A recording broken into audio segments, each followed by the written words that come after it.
Hello everybody, welcome to That's Football. I'm Mark Goldbridge. This is Netherlands against Morocco. Huge game coming up in the World Cup. We've already had a huge result tonight. The Germans are not here, but look at that for a view. This is surely the most picturesque stadium in the World Cup. I mean, it's a nice stadium anyway. It's in Mexico, but look at that. It's glorious. It's unique and it is glorious. Welcome to the show tonight. Hope you're all doing very well. Bit of a unique one for me, actually, because the first late World Cup game, I've actually had a bit of a sleep. I don't know whether it's a good idea or not. I don't know. I'll let you know. Yeah.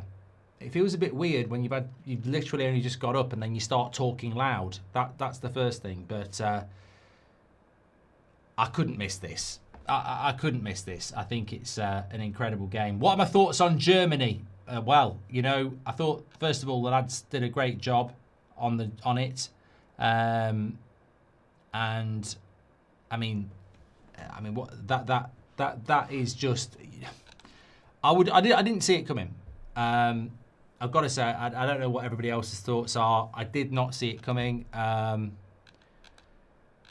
I sort of feel bad for Nagelsmann because I think he's a good coach. But I think the problem with Germany was always going to be players.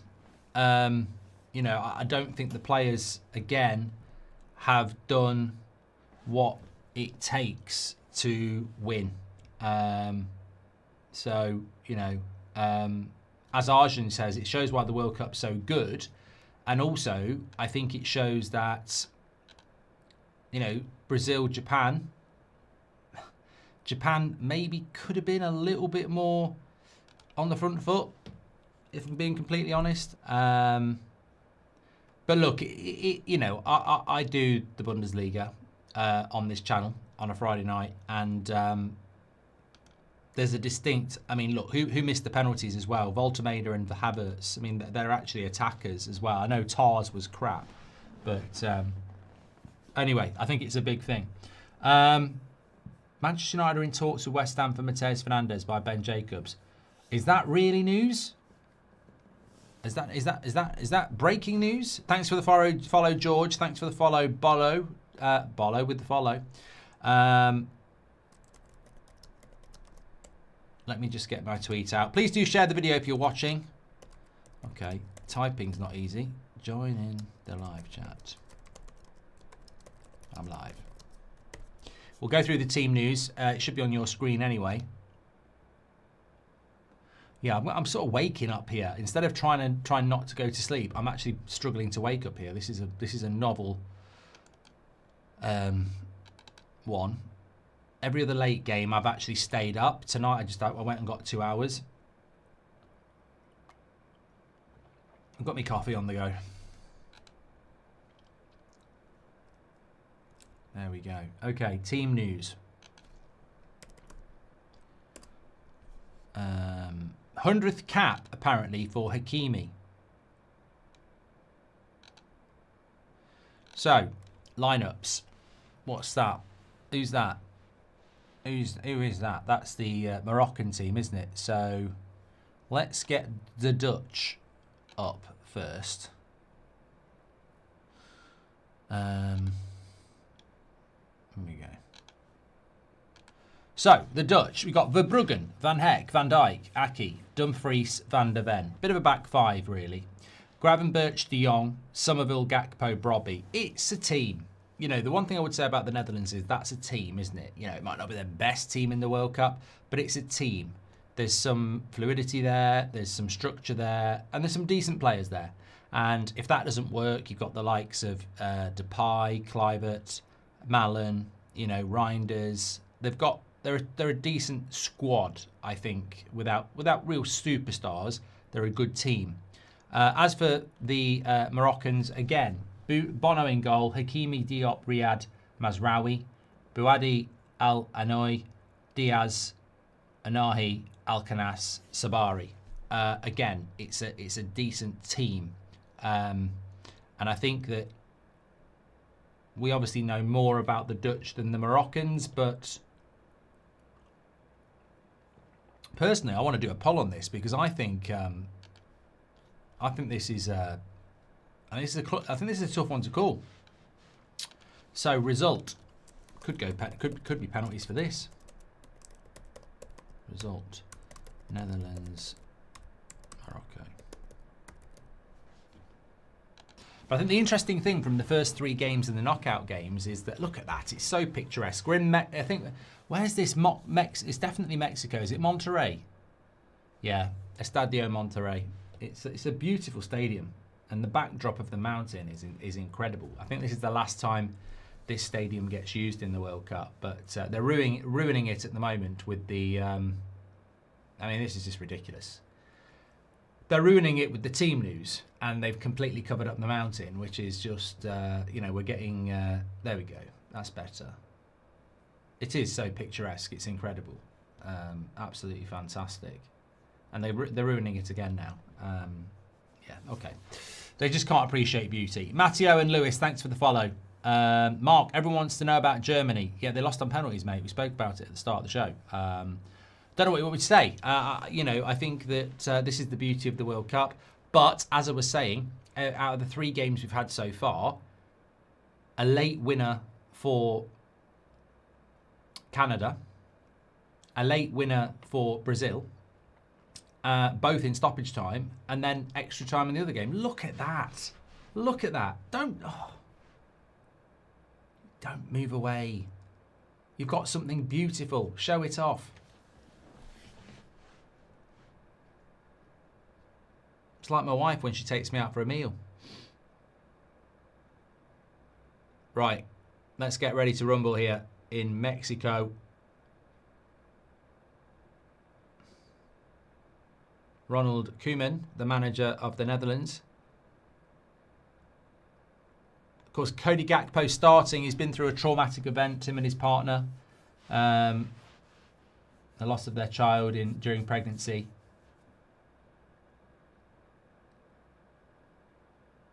But he is playing in the game, and look, no one's going to judge him on that. I think it's a little bit like what was happening with Doku, isn't it? You can't walk in somebody else's shoes. You make the choices and you support them on it. And the most important thing is that they can make the choices.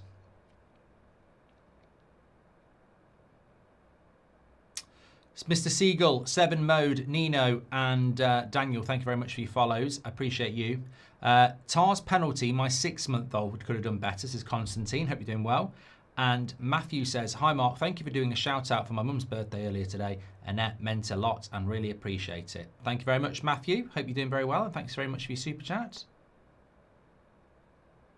You know what? We've got 61% saying the Netherlands. That's actually more going for a Netherlands win against Morocco than went for Brazil against Japan. It was 58% Brazil. But you were right.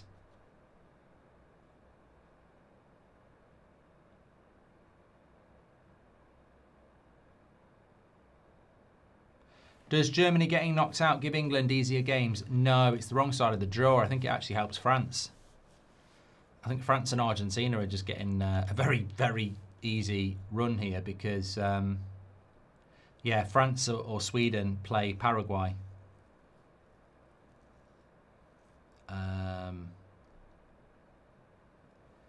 Yeah, France's run to the semi-final is looking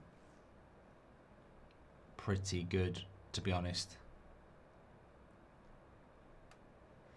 They might get Spain in the semi-final. I mean, if Spain slip up, France are going to the final, really. Who's my prediction? Well, I don't want to influence everybody else's. I'm going to go with... Well, apparently I'm the manager of Morocco, by the way. Lovely stuff in the chat. Yeah, I love the banter. I'll wait, and I'll give you... Well, I've got to do it quickly. I think you are... It depends how Morocco play the game. I think we have seen a running theme in the tournament so far of one team sitting back. If Morocco sit back, Netherlands win. If Morocco play the game, I think they win. But it's an early corner for the Netherlands. I like the mix of the Netherlands team, but I do like the Moroccan team as well. Headed away, well done. Argentina's run to the final was an absolute joke. Yeah, I mean, some people were writing a petition. They've got Cape Verde and then Australia or Egypt. And then the quarterfinal are probably going to play Switzerland or Colombia.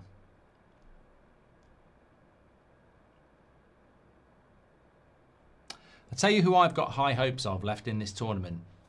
Ivory Coast, Norway, Colombia. I think they're the only real, unless Morocco do something. We lost my dark horse today, Japan. They just, yeah, and rightfully so. Brazil deserve to win that. Got a German who is gutted. What was everybody else's general thoughts on the Germany game? I mean, it was a shock. It was definitely a shock. I just think the games have been quite tight, and the problem with those is, and it worries me about England a little bit against Congo or maybe Mexico, is that if you don't get the game done in normal time and you end up in a penalty shootout, it's anybody's game. And you've only got yourself to blame. I think after 120 minutes, if you go to penalties, you've only got yourself to blame. So it's that lack of quality, isn't it? I mean, yeah. But German football, the Bundesliga is very watchable, but how many of it is actually good German players? Lovely ball in by Morocco here, and it's a bad cross. It's a bad cross. Shodan says, are you staying up for this one? Sorry, Saitama says, are you staying up for this one? No, it's AI. No, I'm being a bit of an arse. Yes, I am staying up for this one. I mean, this is one of the early morning games I definitely won't miss. I'll go through the schedule at half time. I'll be honest, there's one or two early games I'm sort of thinking, there's one I'm definitely not doing, and there's a couple I'm sort of like, I might miss. I mean, I'm not going to miss USA. I think that's an important one to do. I'm half and half about Mexico, Ecuador tomorrow because it's the night before the England game. I'll probably feel a bit tired tomorrow, so I'll see. I'll see how I feel on that one.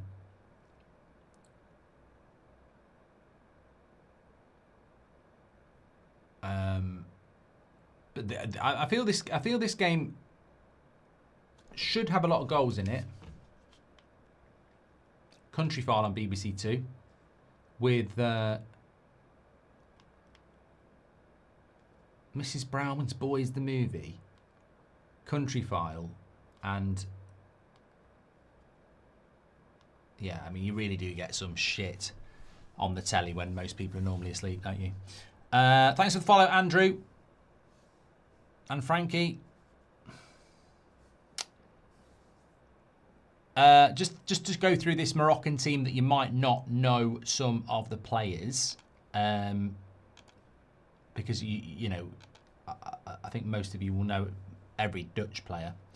Go through the Moroccan team. Bono plays in goal for Al Hilal now. Used to be playing in La Liga. Hakimi obviously plays PSG. Mazraoui plays for Man United.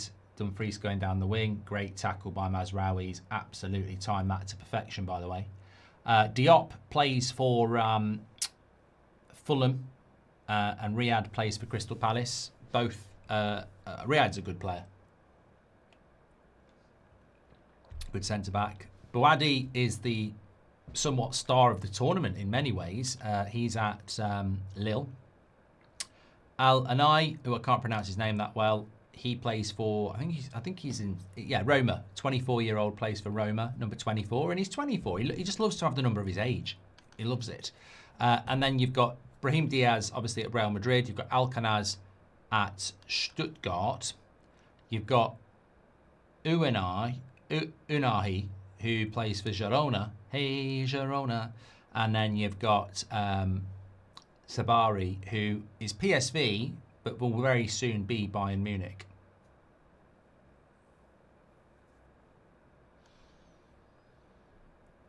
So, yeah, they've got a very good team.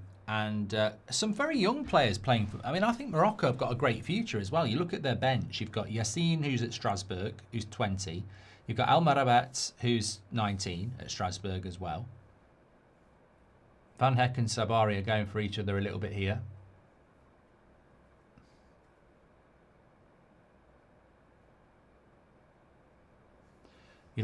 Apparently there's a bit of rivalry between Netherlands and Morocco. I was trying to understand what it was all about. I did read an article today that there's quite a few Moroccan players who traditionally have been born in the Netherlands. Mazraoui, I think Amrabat as well. Ziyech obviously doesn't play for them anymore, but there's another. But yeah, they've got there's a. I don't know who's got. There's a question for you. Who has the youngest average age in the World Cup for their national team? Because a lot of teams are quite experienced in this World Cup. But if you go through the Moroccan team, you've got, especially on their bench, you've got Edin, Halhal, Bellamari, Riyad, Ouadi, all under 24. In their midfield, you've got Taibi, Al Marabat, Yassin, Alkanaz, and Al Anoui, all under 24. And then in the attack, you've got Emouni at Frankfurt, who's under 20, who's 21. So they've got quite. I wouldn't be surprised if they've got the youngest average age with Morocco. Germany were terrible, but they got robbed. That went past the chat very, very quickly. So I can't give the name of the person, but what are your thoughts? Nice ball over the top. Good defending.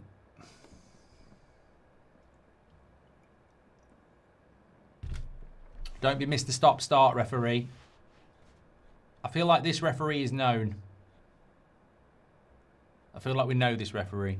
Sabari's born in Spain. Are you sad? Are you sad? Are you butchering all Moroccan names? Well, it's not surprising. I'm not bloody... I'm not John Motson. I don't get paid to get the names right. I learn them from you. Pretty physical game so far, says Rick. It's got a good tempo. It's got a good tempo here. Did you sleep through the Germany game, Mark? Says King Callum. Is it that obvious? Trouble is, yesterday so Sunday night I actually had my best night's sleep in a while because I went to bed at like 11 o'clock, which I've not been doing throughout the whole World Cup. So I had a good 8 hours sleep, and I felt like shit yesterday. I felt really tired. So I knew they were doing the game in the studio. So I did the Japan-Brazil game, then I did the United stand, and then I went upstairs and I took the TV into the spare room. And because I knew I'd be getting up at 2 anyway, and I put it on at about 9:30, and by 10:15 I was nodding off. And the next thing I know, I'm waking up at midnight and the TV's still on, and I was like, oh. So yeah, I don't know who this referee is. Ivory Coast have got the youngest squad, says Mr. Tom, but that does not surprise me. PJ Moel ruining VAR on last game, says Oil Cruiser. Oh, there was controversy, was there? How do you like your eggs, Mark? Poached, Godzilla. Do you think Morocco are anywhere near as good as the last World Cup? You're the tiebreaker for us at work. I don't remember them in the last World Cup. I can't really answer it. I think they've got a better reputation in this World Cup. I think the way the draw has fallen, Japan are very unlucky, and so are Morocco. They're very unlucky that, you know, they had a good group stage, but you land Brazil or the Netherlands, and then you look at what Argentina get, and you look at what the USA get, and you look at what Switzerland get, and you look at what England get, and it's a bit unfair that Morocco and Japan, Netherlands and Japan landed 2 from that group. But what I'm trying to say is that, you know, if the Netherlands or Morocco get knocked out, which they're going to, it's not good enough last round of 32, is it?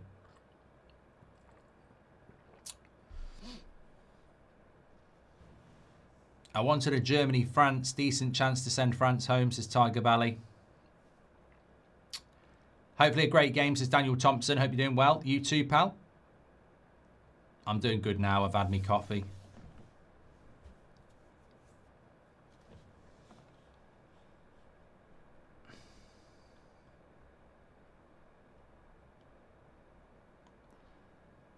How do you like your eggs in the morning?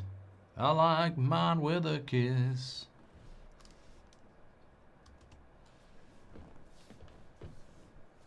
Group stages spoiled us. I think Russia knockouts were like this too as well, says T-Potion. It's a little bit early to say that. Oh, God, terrible pass again. This is something I've really noticed in the knockout stage. The passing seems to have gone to shit out from the back. Jack Wheeler says Germany looked clueless, but I think that's one of the best defensive displays I've seen. Paraguay played to their strengths. Do you reckon Van der Ven should be more attacking? Says C. And Robert, thank you very much for your super chat. Tar's penalty today and Gabriel's penalty in the Champions League just shows how good Maguire's penalty in Euro 21 was, says AMC. The Netherlands have got the best kit in the tournament, says Sam. Not if you don't like orange. Richard, thanks for your follow.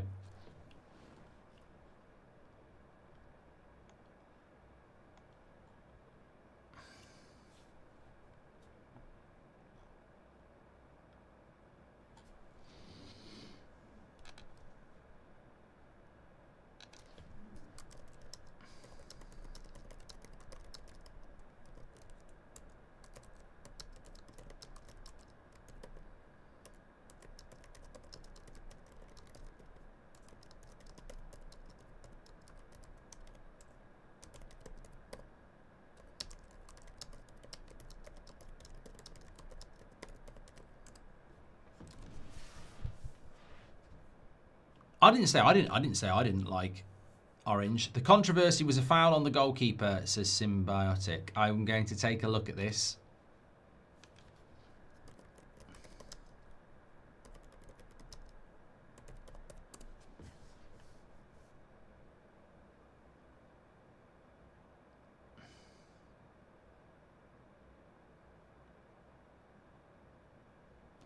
Okay.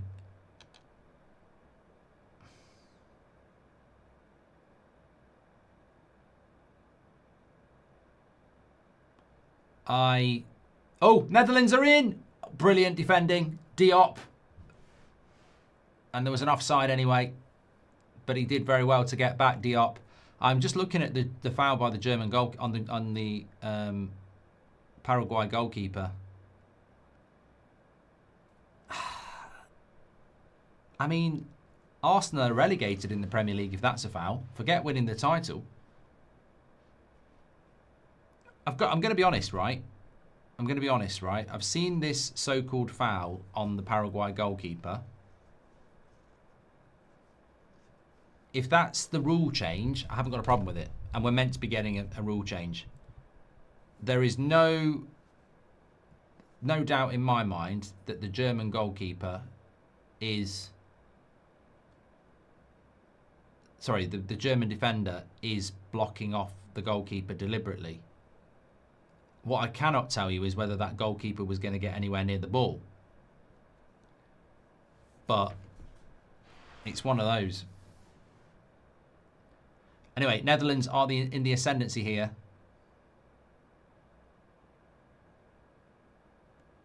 I was looking at it here. I don't know that it was Tar who scored it, wasn't it? It looks like a foul to me.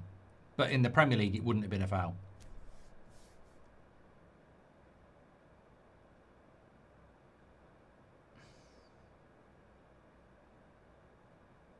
I mean, what I will say is the goalkeeper was not going to get that cross anyway. But he might have saved the header.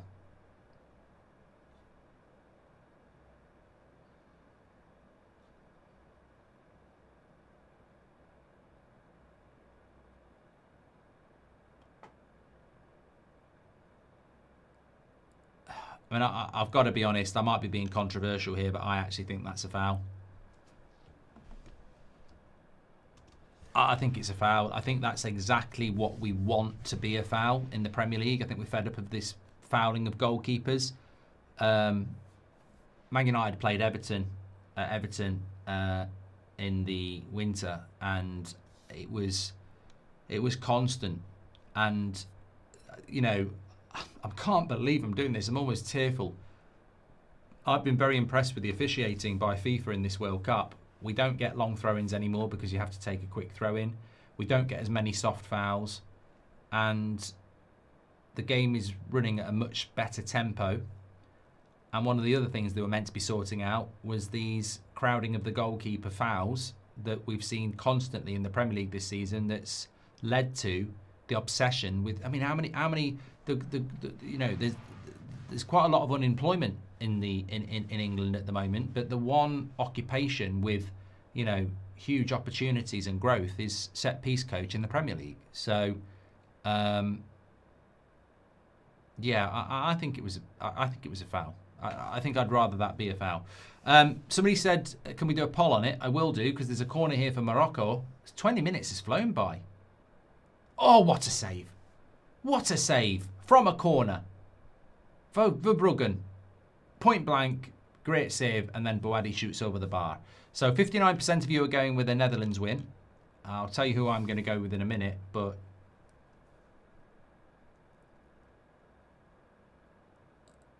yeah, I mean, it's straight at him and he's done a good job, but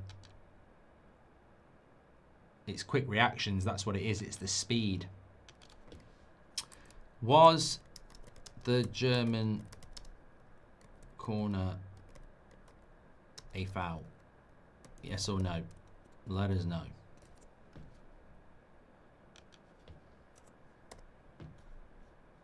Good tackle. I tell you what, this game is being played at a much better tempo. Another good save by Verbruggen. He's busy. Hakimi with the shot.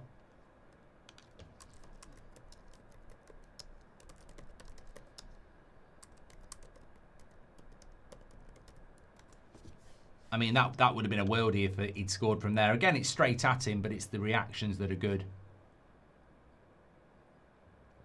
Somebody's just said, any tips for staying awake? Look, to be honest with you, it's not easy being awake at 2 a.m. in the morning for anybody, but I've got to say, the little 2-hour kip has probably done me better than sleep, just trying to stay up. But once you're up at this time, if you're feeling sleepy, I think your only hope is a coffee.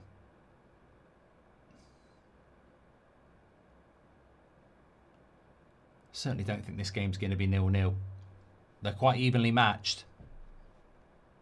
Charlie, thanks for the follow. Benny, thanks for the follow. PX says thoughts on Germany. I think we've had a lot of thoughts on Germany in the first 20 minutes. We can talk about it more at half time.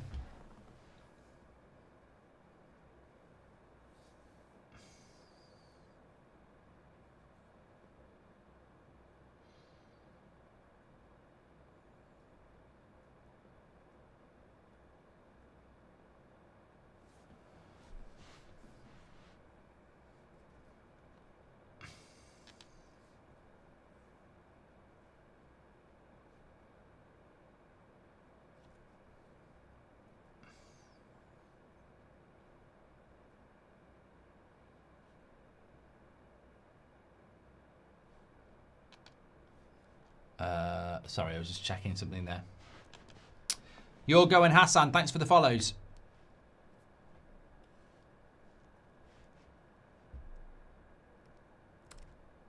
Well, I think a lot of us are surprised by Germany. Hydration break.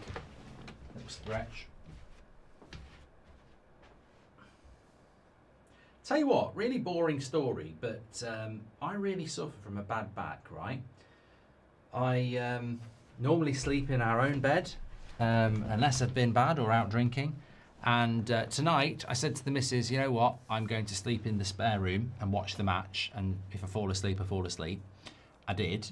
And I woke up well, I've only had an hour and a half. That might be part of the explanation. But my back feels brilliant. And what I noticed is that bed has a harder mattress. So I'm thinking, is there something about back pain and having a harder mattress is better for you? And I'm thinking a harder mattress is more firm, so there's less movement for your back on a softer mattress. I probably haven't invented, I probably haven't solved world peace here. It's probably the most logical thing in the world, but I don't know about my brain, but sometimes the most simplest things don't compute that well. You don't get it on Sky Sports either, Eric. It's more supportive, Mark, says user247. Harder is better, says Connor. Yeah, but what about sleeping on a firmer mattress? Keepers will try and win fouls as a way of defending, says Finn. Yeah, that's the problem, isn't it? We'll go back to the world where there's too many fouls. Anyway, good start to this game. Good start. And we've got nearly 8,000 people watching on YouTube. And I don't know how many we've got on TikTok, but let's give you a shout out as well. Please do give us a follow if you're on TikTok. And make sure you're subscribing if you're on YouTube. We're actually on 1.491 subscribers. So we're 9,000 away from 1.5 million. I reckon by the time the World Cup final comes along, we might actually hit 1.5 million subscribers.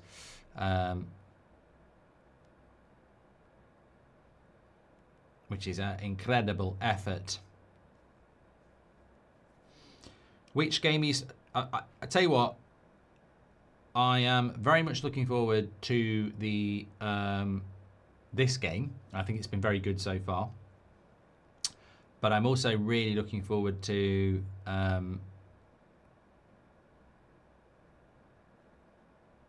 Norway.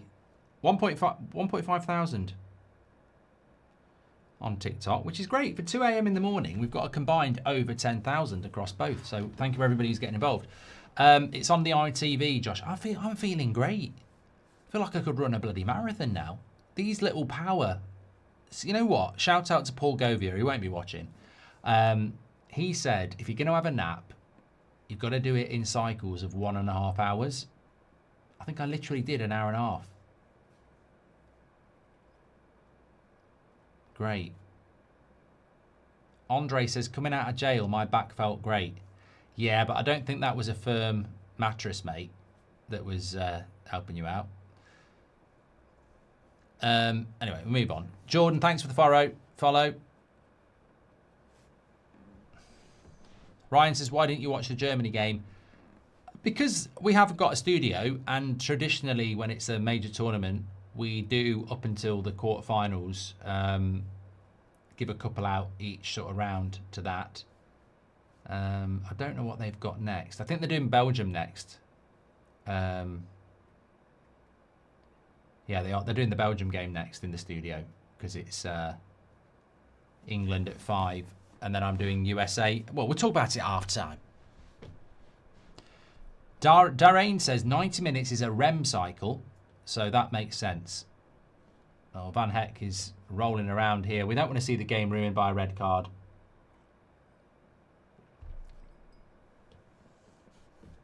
Didn't see it.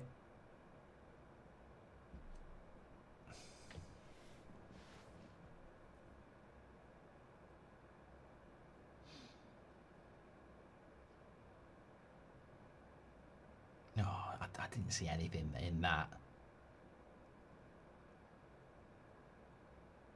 No. His elbow's not up. He's probably hurt himself, but there's definitely nothing deliberate in it at all.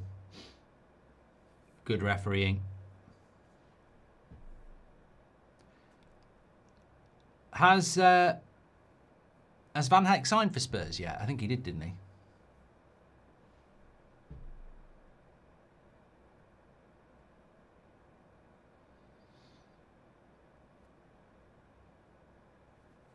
Yeah, I think this game, definitely don't think it will finish 0-0, but it definitely could end up with a...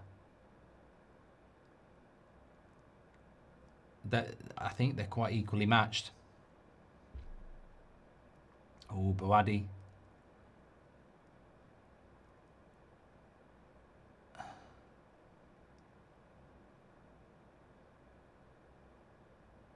There'll be blood.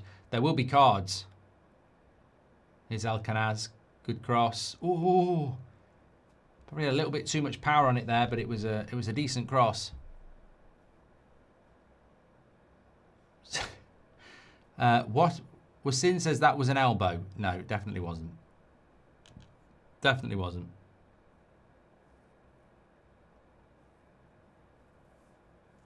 Get to bed, Mark. I've literally just been in bed. You know what? You know people who say get to bed. It's because they're self-projecting, I think.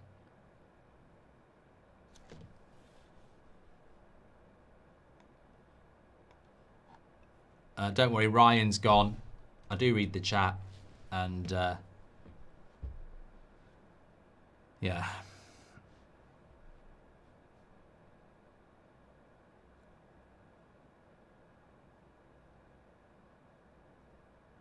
God, there's people who actually think that the Moroccan player should have been sent off for a elbow. Kenzo says, would you rather be able to teleport but only where you have done a poo, or be able to fly but only 3 foot off the ground maximum? Kenzo, is this the sort of madness you get at 2 a.m. in the morning? I mean, I'm basically able to teleport to anywhere I've had a crap. Great. What if someone else is having a crap when I go in there? I mean, I did have a crap in New York, so I could teleport to New York, but I'd probably get locked up, and I don't want to get locked up there.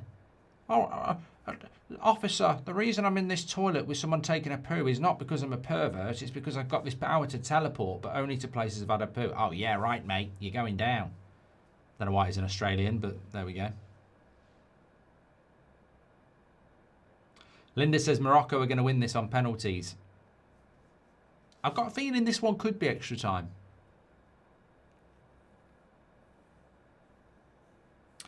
Nicole says it would have been nice to see Xavi Simons play. Yeah, thoughts with Xavi Simons. Obviously injured before the World Cup.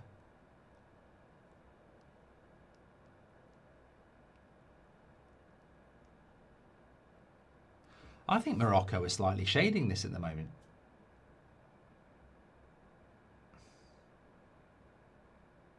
Neither team... I tell you what's good to see. A lovely pass there. Here's Bouadi. What's good to see is that neither team is playing particularly defensive. And on the attack here, Morocco. Oh, he's lost it. I don't think that was a foul. I don't think that was a foul, ref. I think he tripped over.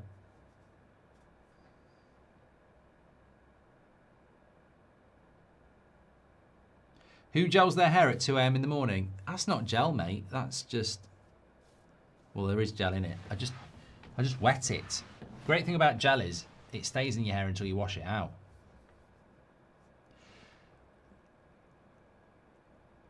Yeah, I think there's a transition. Somebody just said there's a lot of cagey games. Thogden sighting in the crowd. Mate, I'm surprised we haven't seen Thogden every game he's there. I mean, the cameras literally are scripted. I think we need to applaud the cameras for not putting him on every bloody game.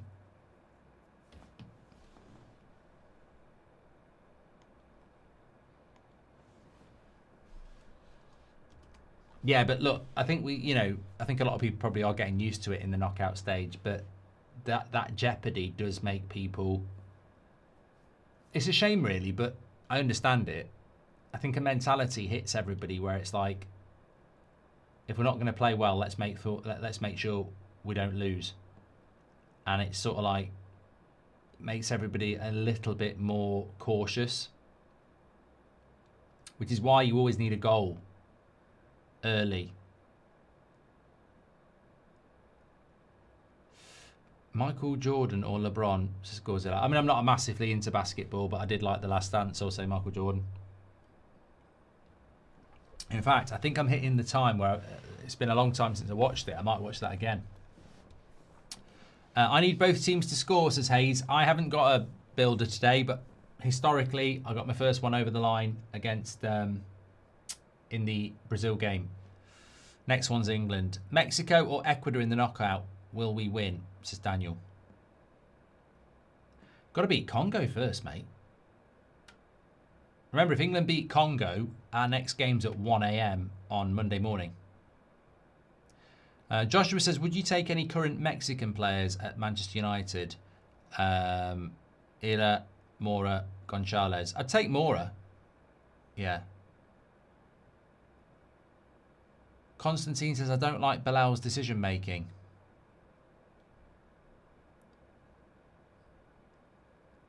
What? Who plays for Gold Devils? Garrett says, is your bridge actually made of gold? Thanks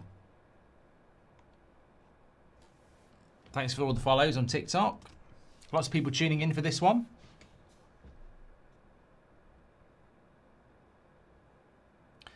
Derry says, do you rate Nagelsmann? Came off as whiny to me. I'd like to have him at Man United, but we move on with Carrick, don't we?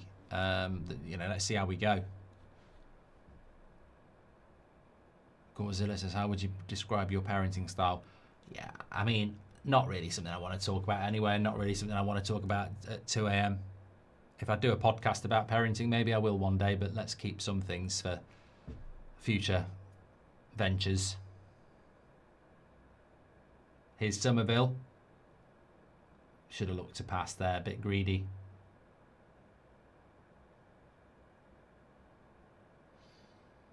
Well done, Mazraoui. Van Dijk, a bit of space now for Dumfries into the box, cuts it back. I do think that this game's going to open up a lot in the second half. The energy levels are very good from both teams. They're very alert. But the intensity and speed of the game is very good. So I think in the second half it could happen. No, Gorzilla, you don't need to apologise. I just, yeah.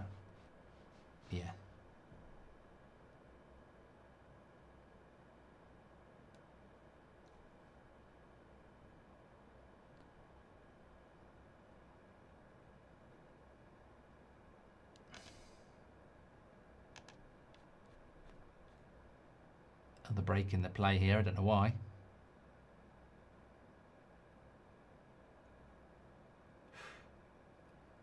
And they were looking at a penalty. That would have been very harsh. No. I don't know why they were looking at that anyway. I mean, that was a bit of a stupid delay. I mean, that for me would never be a penalty.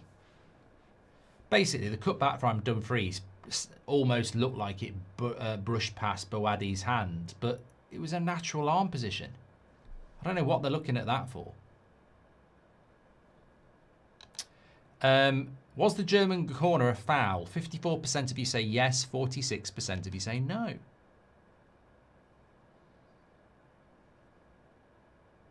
VVD says the sun might be up by the time this game ends. If it goes to extra time, it will be, yeah. I think whoever scores first is going to be in a strong position in this game. Another corner to Netherlands.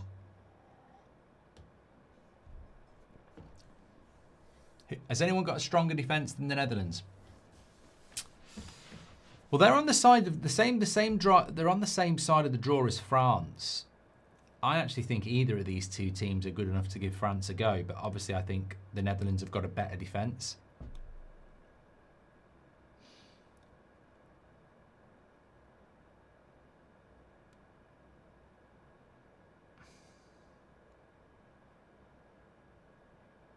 Corner. And that's over the bar, header. Cody says, random, but do you remember where you were when you heard Eric Cantona was suspended 8 months in 1995? I definitely remember. It was letting the corner happen again. I remember the next day at school, we had a big debate on it in English, and I was one of the few people who stuck up for him. The game itself wasn't on TV, so it sort of broke on like the news and stuff. I used to do a paper round in the morning though, so I'd have been on it.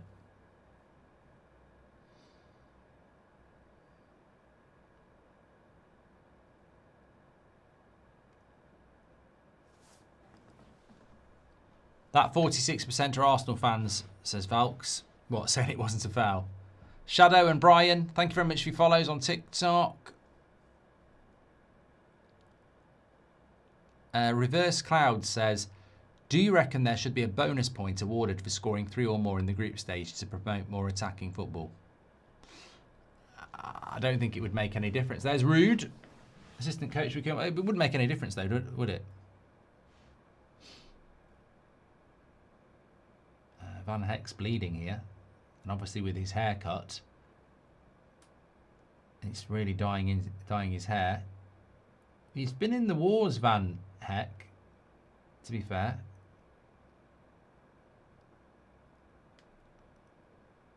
Knee to the head there.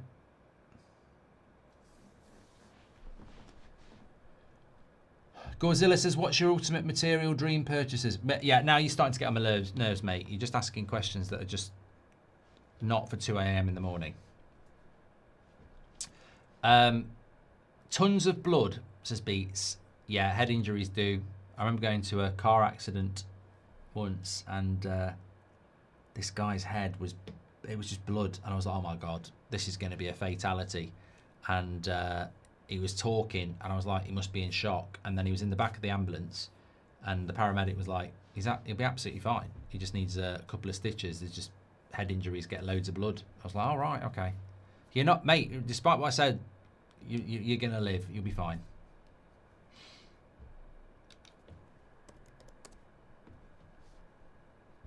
I'm good, Reese. Hope you're doing well.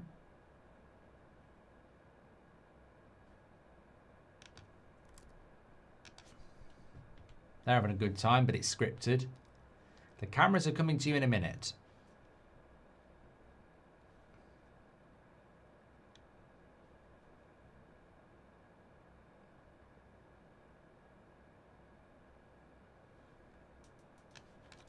Ooh.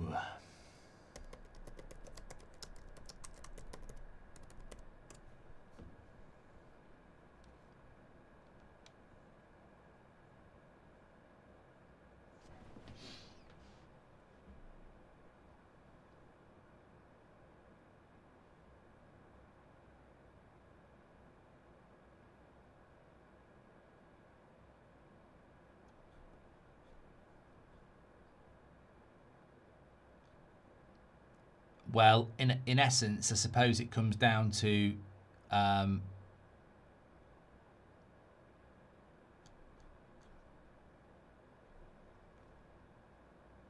don't know why I'm getting the piss taken out of me for saying whoever scores first will win the game. That's not a Michael Owen statement. A lot of Japan scored first, didn't win the game.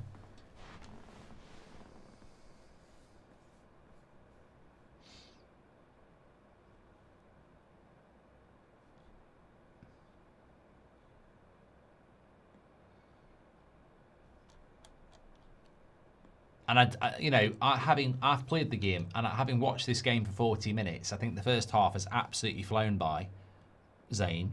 And it does feel to me like if you get the first goal, you got a big chance.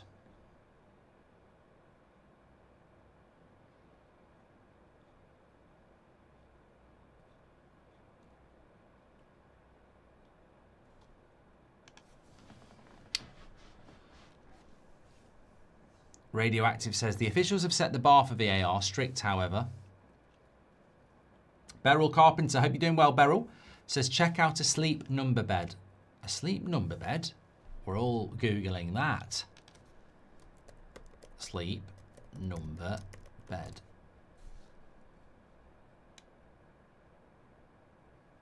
Discover personalised comfort with Sleep Number's innovative mattresses. I mean, that's basically a good subtle brand deal there, but advert. But no, I think I might have a look at that.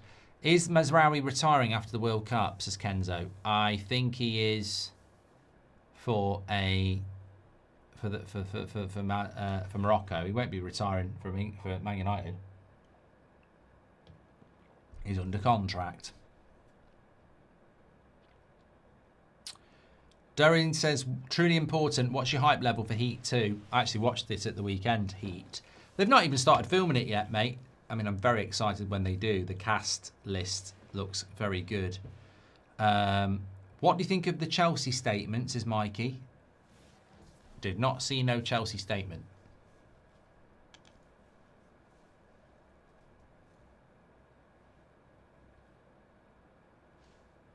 Nice ball into the box. Morocco defending well. This first half really has flown by, hasn't it? You've got to give credit to the high tempo of both teams.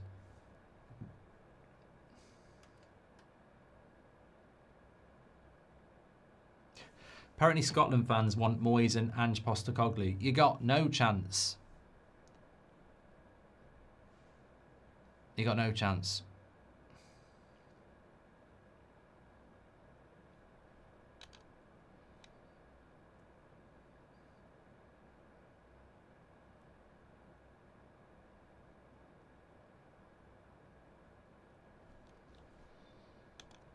They're just not going to take the job because you haven't got a good team. You haven't got a wave of good players coming through. So, yeah, you can't polish a turd basically. Greetings from Poland, Mark. Who do you think will be top scorer in Man United next season? Says Matthias. I would hope it would be Sesko. Realistically, what's going on with all this pushing? And you see, this is what we need to stop. This is Premier League bollocks. Look at it. Van Dijk, Dumfries, Van Heck, they're all crowding out the goal. Look at Van Dijk. This is exactly what they're meant to be stopping. I just give a foul straight away. But yeah, well done, referee. Well done, referee. Yeah, well done. Brilliant. I'm applauding that. Van Dijk, piss off. This is exactly what we want out of the Premier League. This bollocks look. Barging into goalkeepers, stopping them from getting at the ball. Brilliant. Brilliant officiating. Well done. Love that from the ref. In fact, I'm going to tweet it.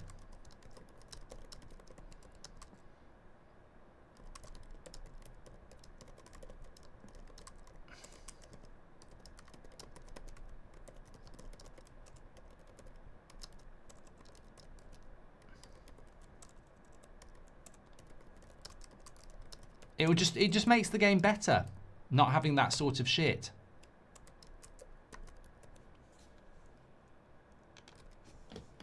I tell you what, Man United against Everton this season was a bloody joke.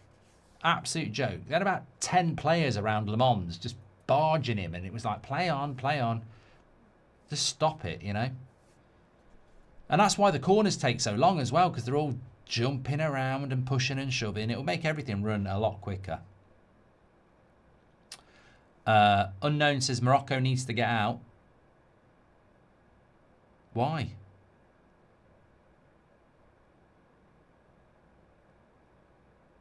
Lisa Reynolds says, any tips to get my husband to want me again? He seems very distant. I've tried everything. I'm sure the chat can help you with that.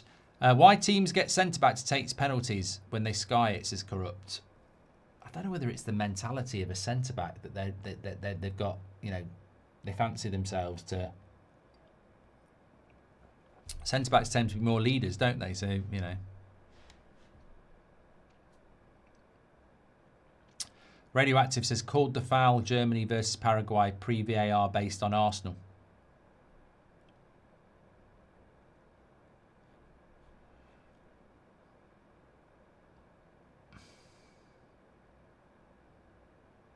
James says one of the Paraguay players covered his mouth when speaking and should have been sent off. I think there's been a few examples of this where they've not actually followed that rule as strictly as maybe they could have done. We saw it with Almiron, didn't we?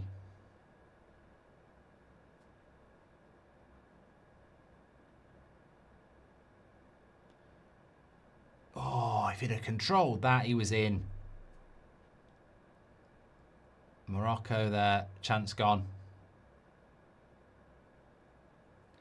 Karen says Arsenal would be relegated if this rule came in next season. I'll tell you what, that was a lovely ball if he'd have just got it out of his feet. Could have been a goal. Could have been a goal. Or at least a very good chance there for Morocco. It was a good pass, but he didn't quite get it right with the control.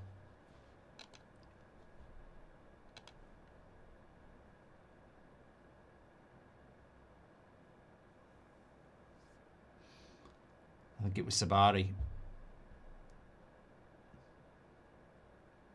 But now they're in again. Morocco 3v3. Great tackle by Van Heck. And then they get the shot off. This is what I mean. I think if this intensity stays, then we'll see a lot more space in the second half. It's a great tackle by Van Heck.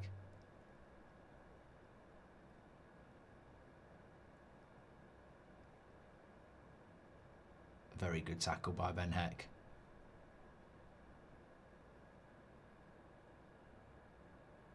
I mean, for me, Van Heck is just a much better defender than Van der Ven. Van der Ven, without pace, becomes Titus Bramble.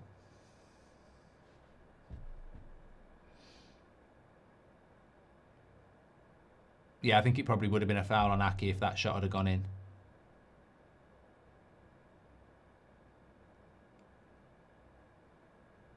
This is where Morocco are dangerous, though, when they win the ball back, they transition quite quickly.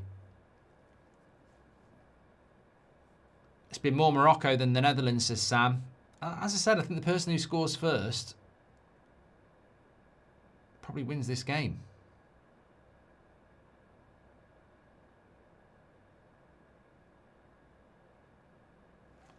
Hakimi's gone down injured now.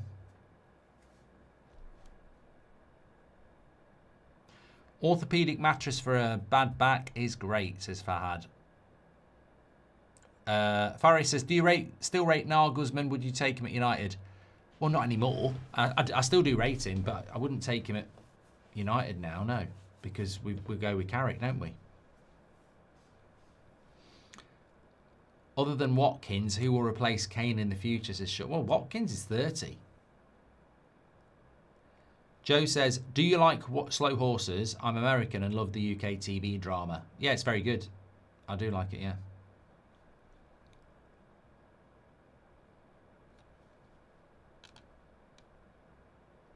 Thanks everyone who's watching on YouTube, by the way. We've got nearly 9,000 of you watching. Oh! How's that not gone in? They're running towards the referee for something, but Sabari on the back post has to score here. Delightful cross, and I don't actually understand why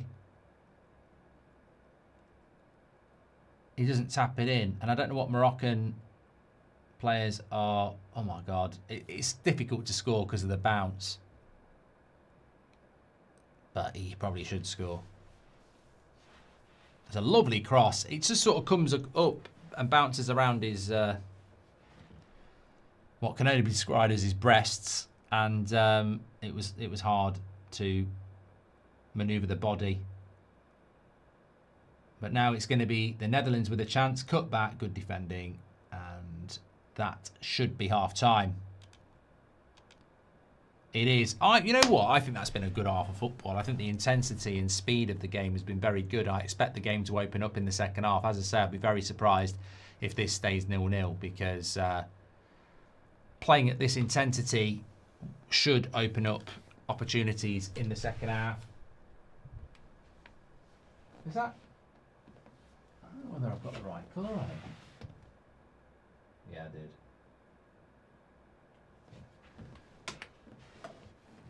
The eyes play tricks. Thanks for the follow, William and Arton on TikTok. Let's get this chat back. Should football go back to old style football and the ref only intervene if it's a yellow or red or penalty? Just get on with it, says Ray. Marco says, as a Chelsea fan, I hope we do something next season. Thank you very much. And Sam says it's more Morocco than the Netherlands. Well, let's have a look at the stats at half time. Also, we'll tell you what games we're doing over the next few days as well. Because there's no days rests coming. Once the round of 32 is over, we're straight into the round of 16 on Saturday. But that's the stats on the screen for you. Oh, it's a bit too small for me, that. Okay, so we've got pretty much 50-50 on possession. Pretty much 50-50 on shots. pretty much shots on target 50-50, although it is slightly shading Morocco. Verbruggen's definitely made the better saves. But yeah, it is pretty even. Probably the most this has got extra time game we've seen so far. But I also don't think it looks like it'll be 0-0. So I suppose substitutions could be key. Looking at the Dutch bench, I suppose it comes down to, look, Morocco are never going to struggle for quality and intensity when you look at their bench. But there's some good options. I mean, look, I think Weghorst and Depay are a little bit past it, if I'm being honest. But you've got people like Kluivert, Malen, Reinders. I've got a feeling Morocco might do this. I don't know. I'm starting to shade Morocco on this if they can keep up this intensity, because I agree with London that Van Heck's probably been man of the match so far, and he's a defender. And when you look at that side of the draw, a win for Netherlands gives them Canada. You'd expect, a win for whoever wins this gets Canada, which is a great opportunity to get into the quarterfinals, because Canada will basically park the bus and try and get a historic win, which I would completely understand. Time is still running, sorry. So, and then you probably get France in the quarterfinal. Who would I fancy against France out of Morocco and Netherlands? I think the Netherlands would end up defending a lot, whereas Morocco, I mean, I don't think either of them are beating France, if I'm being honest. But anyway, we've got a long way to get there. But it's a great opportunity for whoever wins this to get to the quarterfinals, because they'll be big favourites against Canada. Mark, you can only pick one World Cup midfielder: Modric 2018, Iniesta 2010, Pirlo 2006, or Zidane 1998. Yeah, it's got to be Zidane. It's got to be Zidane. I thought Pirlo was very good in 2006 as well, and Iniesta. Well, funnily enough, you pick good players from each tournament, but I'd go Zidane. Do you think Netherlands or Morocco would have a better chance of beating France, as Emerson? Well, obviously, great minds think alike, because I was thinking the same. I think Morocco are a more balanced team. I think Morocco's midfield, defence and attack are more in tune than Netherlands, who are strong defensively, but lack a little bit of fluidity in other parts of their team. Oh, look at this. We're on ITV. What a sight. And I'm not talking about Duncan Ferguson. It's that New York skyline at night. I love it. I love it when they're on at night. Anyway, we'll look at that. Juan Mata, Duncan Ferguson. Oh, look at that! Come on. Has there ever been a better background in football tournaments? That's great. Mazraoui might retire after the World Cup. He said it, says Teller. Yeah, he can't retire from Man United, mate. He's under contract. He can retire from international duty. And he doesn't need to sign a new contract anywhere else, so he can leave and retire after that. But you'll have to see out his contract. Unless he wants... I mean, Man United might always be open to... Well, I don't think Man United would be happy about that anyway. Because there's no resale value. Congratulations, Jurgen, taking over Team Germany, says Oil Cruiser. Jurgen Klopp. Well, Zidane could be the new French manager. NPC Board says, what's your favourite lyric ever? Aga do. Push pineapple, shake a tree. Hakimi should get a yellow card for signalling the referee to book Van der Ven. Shameless behaviour. These behaviours should be discouraged, says Moya. Favourite James Bond movie, says Constantine.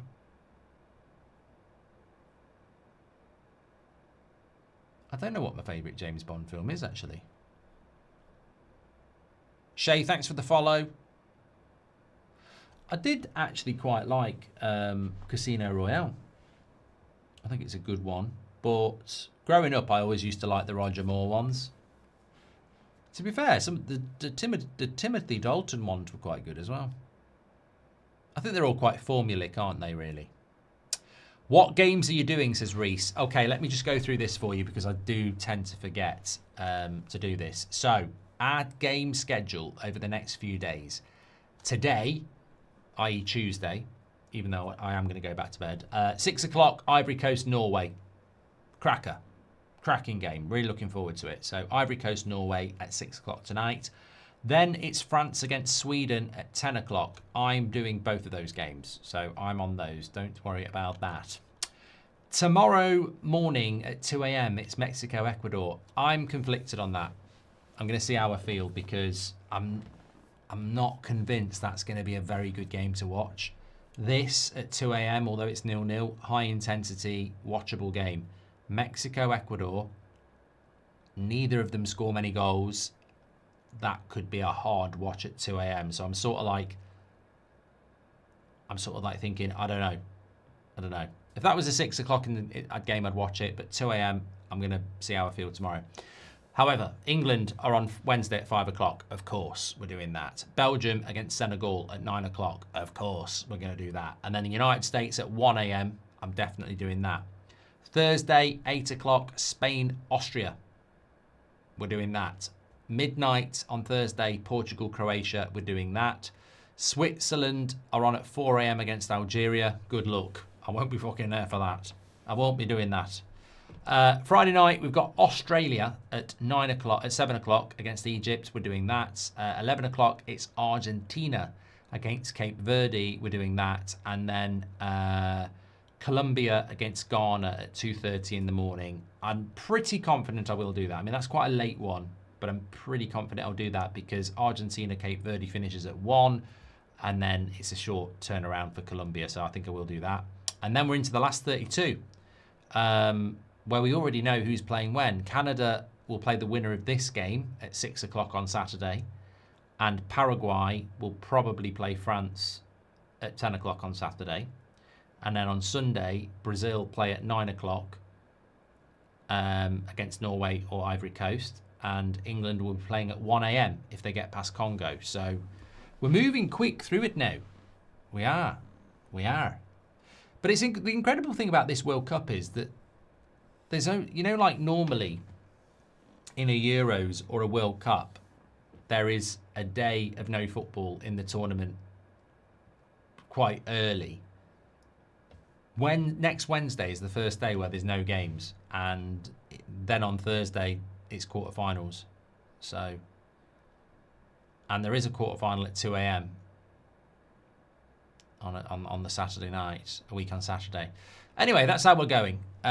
Who do you got? Who have you got winning, says Mera? I think if it goes to penalties, Verbruggen looks good. If it's going to be won in normal time, I think it's going to be Morocco. But as I said, I think whoever scores first wins this game in normal time. If someone can score first, I think they'll win it.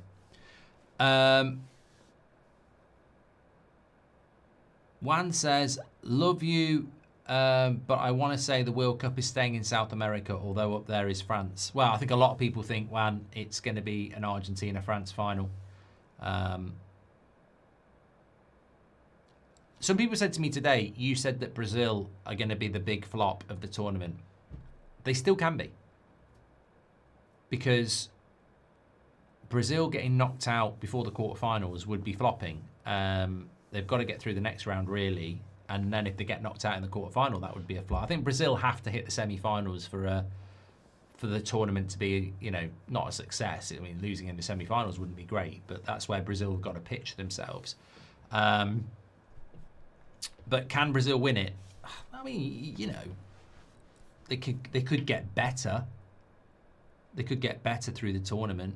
I think Brazil's strength is you've got game changers like Vini.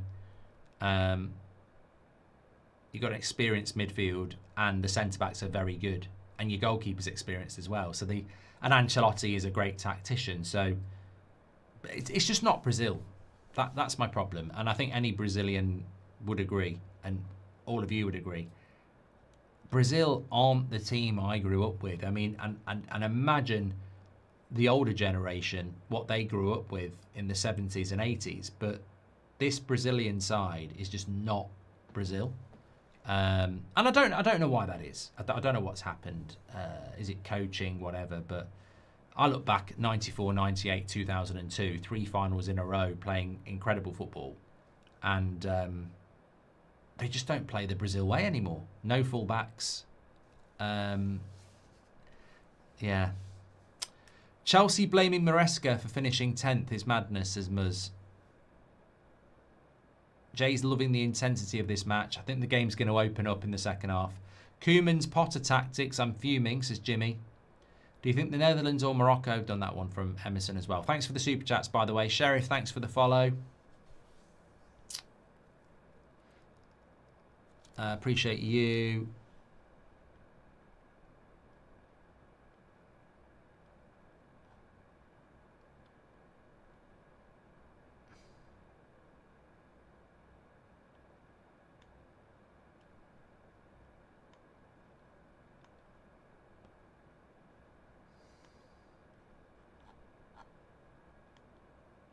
Oh, I don't know what I've done here.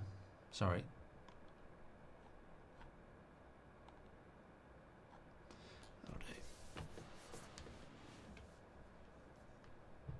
When does this half-time end, says mate? I think it ends at the normal time. Might just because it's the early hours of the morning. This World Cup has shown small South American teams are better than equally small European teams, says Cal. I don't know whether I agree with that one, but thank you. Dylan says, what's your thoughts on the Germany VAR decision? I think it was right. I think it was right. I think that, literally we've had evidence of it in this game. The Dutch, lovely scene here now. It's getting dark as well with the big mountain. We had it in this game where the Dutch got a corner and they were on the goalkeeper, like barging him, getting in his way, and the ref blew his whistle. And I think we, if you've watched the Premier League this season, as I'm sure many of you did, I don't want to see that next season. I don't want to see it. So I think it probably was a foul, and we're not used to. I take it on board. We're not used to it being a foul, but I think it was.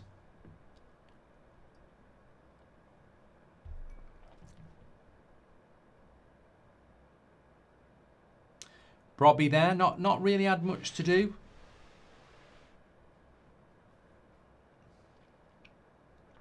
Surprisingly, I think the Netherlands have been a little bit defensive. Not a lot, but they've been slightly more defensive than Morocco. But look, there's a whole half to go here.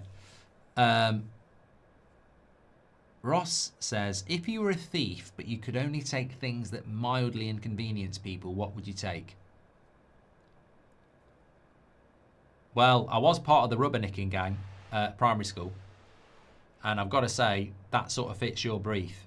We really enjoyed it. And it's only mildly inconvenient when you make a mistake with a pencil and you haven't got a rubber. This World Cup, I've done that one. Thank you very much to Ross. Thanks for the follow. Mabby. Moni says, who are you rooting for? To be honest, I don't think there's been a World Cup game yet where I've rooted for anybody apart from England. Germany, Paraguay didn't really care. Canada, South Africa didn't care. I just wanted someone to win it. Brazil, Japan didn't really care. I don't really care in this game either. I just want to be entertained. I'll be honest. I'll root for the opposition against France and I'll root for the opposition against Argentina because I don't want to see another France-Argentina final. And France have been in the World Cup final the last 3 years, the last 3 times. So, I'd root for the opposition not because I dislike France or Argentina. In fact, I do like Argentina. I think Messi's an incredible player, but just to break up the relentlessness.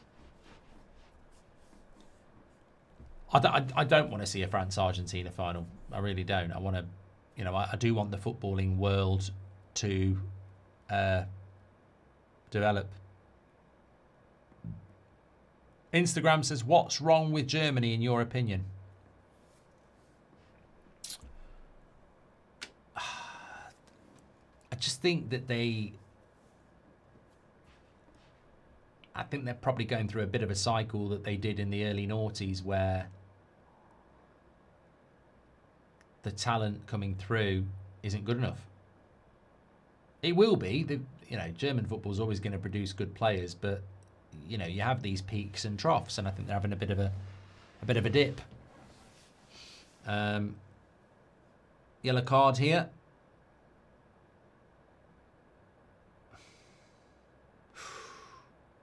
Oh, I think they might be looking for a red by Diop. It was accidental, but he did go down the calf of Brobby.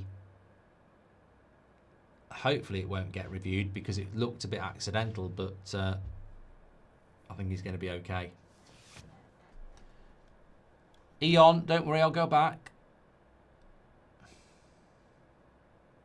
What players have impressed, unimpressed so far? I mean, look, there's a lot of football there to answer that question. I think players that have impressed me so far in this game, are you talking about the whole tournament probably?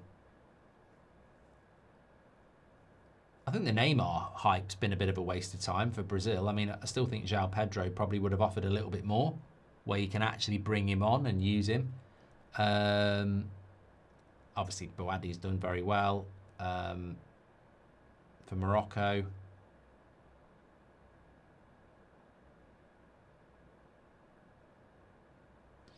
You'd have to start naming German players. 2. Do you think Italian football can come back for 2030? Says RGTLO. I think that might be a little bit too soon. Here's Morocco down the left-hand side. Bouadi goes for the shot. Probably shouldn't have gone for the shot. A rubber to an American is a Johnny, says Beryl. Yeah, we weren't nicking those. Okay. Says, would it be wrong to support every team going against Morocco because of the towel incident? I'm hoping karma will work its magic. I don't know what you're talking about.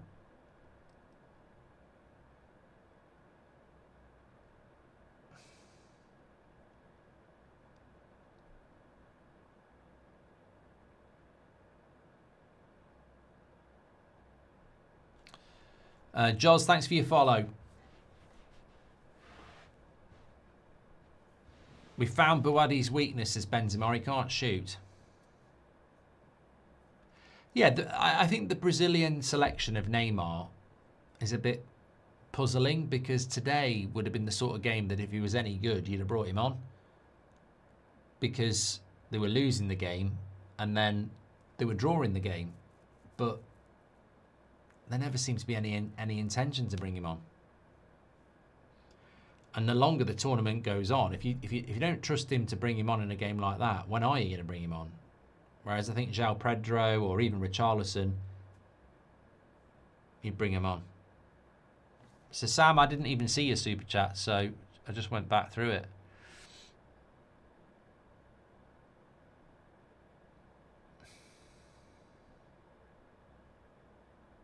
Found it. When's the last year you would have took Neymar at United? Oh God, I don't know, mate. Because I'm not in the Neymar fan club. I don't know. Probably his first couple of years at PSG was when he was, still at it. Good play by Morocco. And yeah, there's lots of orange shirts in that box defending.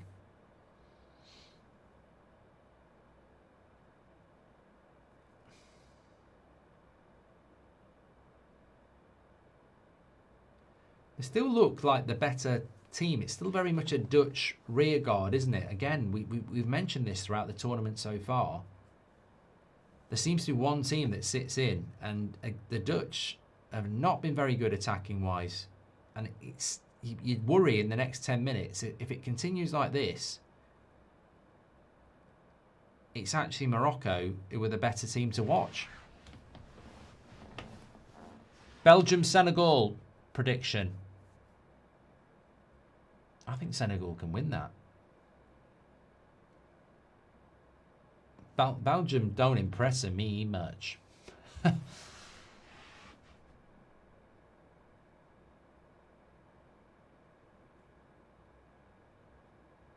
I did say, though, that the intensity of the game is good.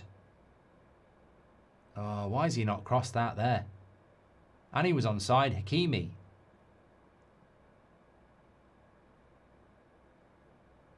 He can't believe it. Is he actually onside? Yes. Maybe not, actually. On review, I think he might... Why did he not cross it?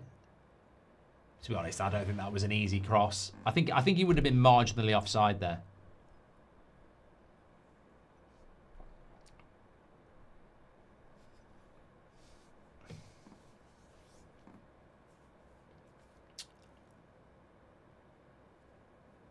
Jonathan says 5 at the back, 4 centre-backs and Van der Ven at left wing. Really, Koeman? And Megaman says, grab the Coronas. Cheers from an English-Canadian rooting for my Canadians and Englishmen. Thank you, pal. Roberto says, Mexico against Ecuador prediction. Look, I could be completely wrong about this, but I've got a bad feeling about that game. I got a bad feeling about that game. Mexico haven't conceded a goal yet, and I think Ecuador, let me just check this. Hold on. Netherlands on a rare attack, but poor pass. Somerville wanted a free kick, didn't get it, and Boadi did. Yes, so Mexico haven't conceded a goal in this World Cup yet, and Ecuador in 18 World Cup qualifiers in the South American table only conceded 5. They only scored 14. Now compare this to Argentina, who were top. Argentina scored 31 goals and conceded 10. Ecuador scored 14 goals and conceded 5. Ecuador scored less goals than Venezuela, who played third from bottom. They finished third from bottom. So I've got a horrible feeling that Ecuador against Mexico could be the most boring game of the knockout stage. It's got pragmatic 0-0 and penalties written all over it.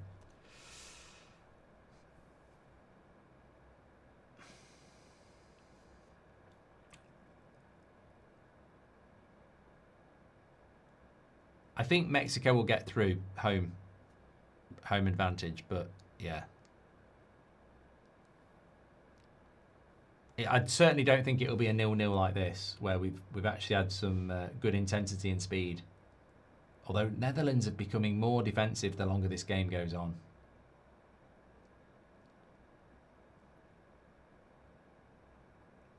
They're going to have to try and break better.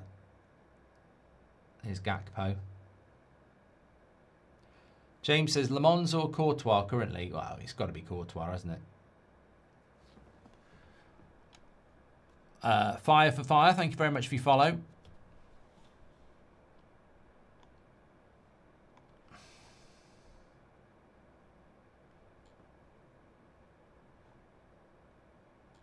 Danny Fisher and Mileso, thank you very much.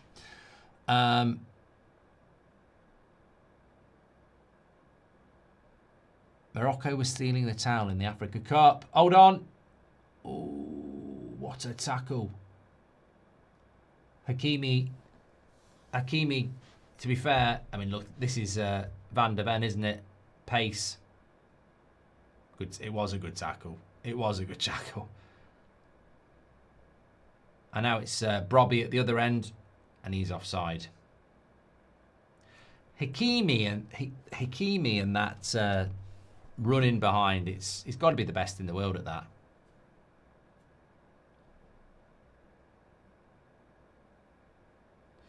Marco says, if Man United didn't exist, who would you root for? Is that Poyle?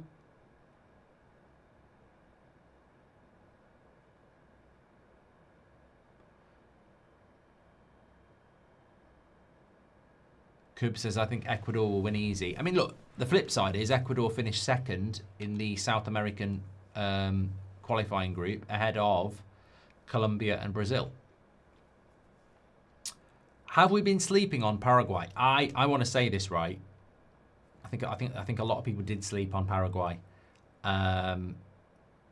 because Paraguay was 6th in the South American qualifying group, but technically they were joint third because they had 28 points. They had the same amount of points as Colombia and Brazil, Paraguay. So they're no mugs. And again, defensively,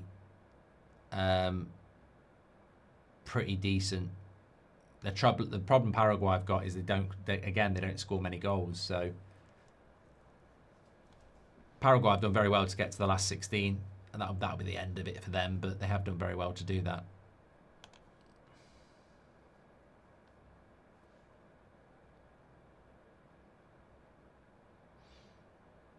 I tell you what, Van der Ven against Hakimi is a good battle, isn't it? It's just the Dutch defensive line is ridiculous. Very, very unimpressed by the Dutch.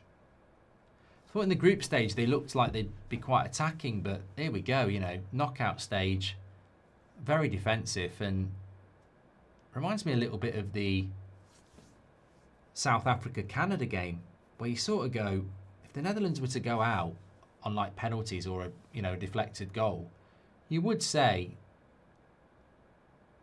why didn't you have more of a go?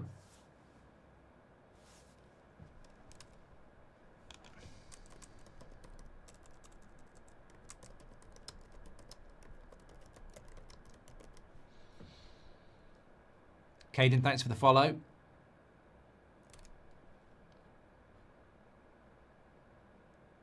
Aaron Jones says, every game you say is boring actually isn't. I haven't said this game's boring, Aaron, so you look a twat. I haven't said it's been a boring game. I said it's been an interesting game with a good intensity to it.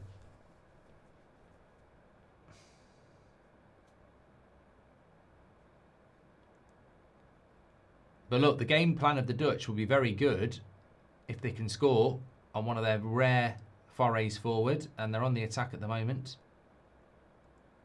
Good play by Gravenberch. Lucas says we shouldn't be calling the Moroccans dark horses nowadays.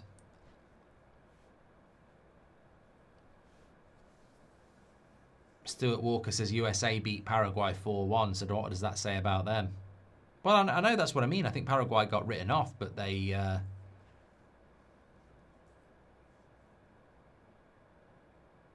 in fairness, had a good qualifying. Jack, Matu, and lads, thanks very much for your follow. Stop showing the Moroccan referee. It's just going to lead to one thing.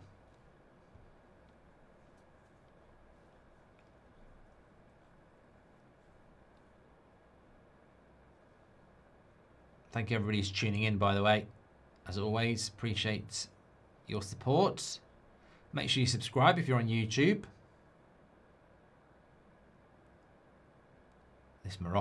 This Dutch backline is an orange wall at the moment.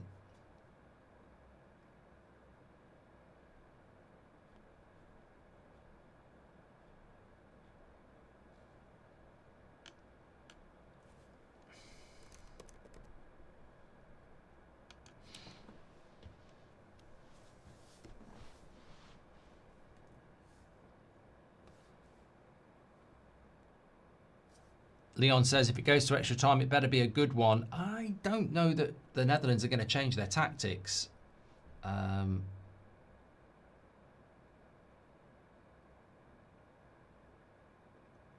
It does make me worry about England-Congo.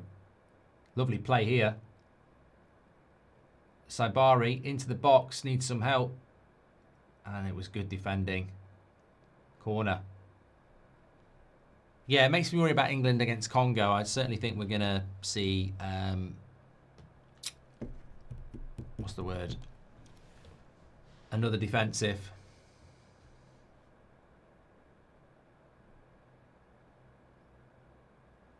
Gregory says get to bed. Mate, I've had sleep. I'm fine. You need to go to bed, Gregory. Anyone who's typing in get to bed needs to go to bed themselves, because we're all having a chat, enjoying the game, and if you're tired, go get yourself to bed.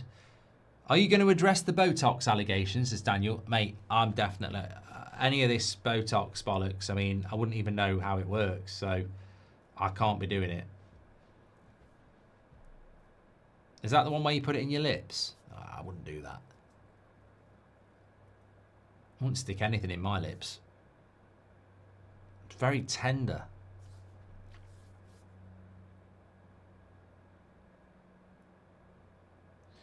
Couple of corners from Morocco here, trying to do something on the front post. Corner number 3.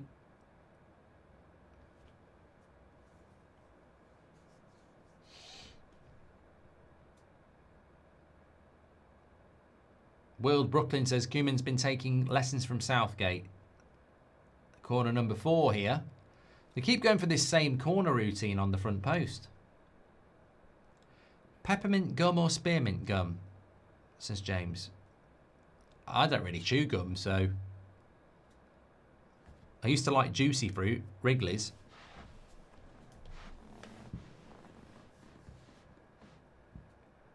That's a crap corner, that one. You can see why I went front post. That's 3 minutes we're never going to get back. Farron and F3, thanks for your follow.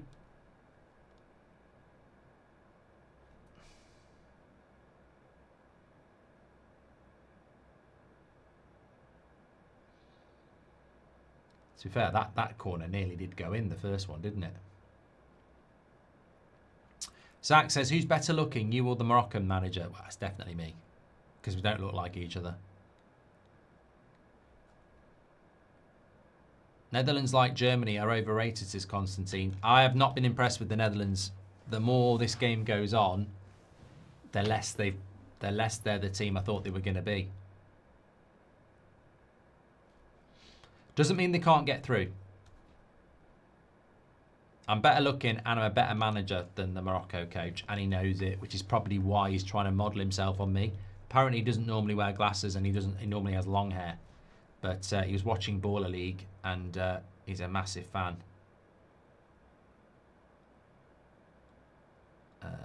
The Dutch trying to get a foul for Somerville in a one-on-one there. Don't think it was.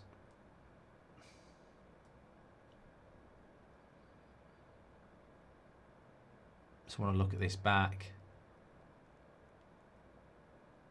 No. Mazraoui does. It's good defending by Mazraoui. He uses his arm, and if anything, Somerville probably takes him down.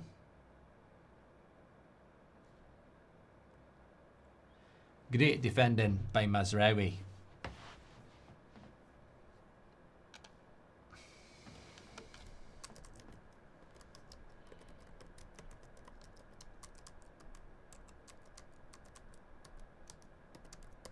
I don't know why Mazraoui doesn't get picked for Man United much.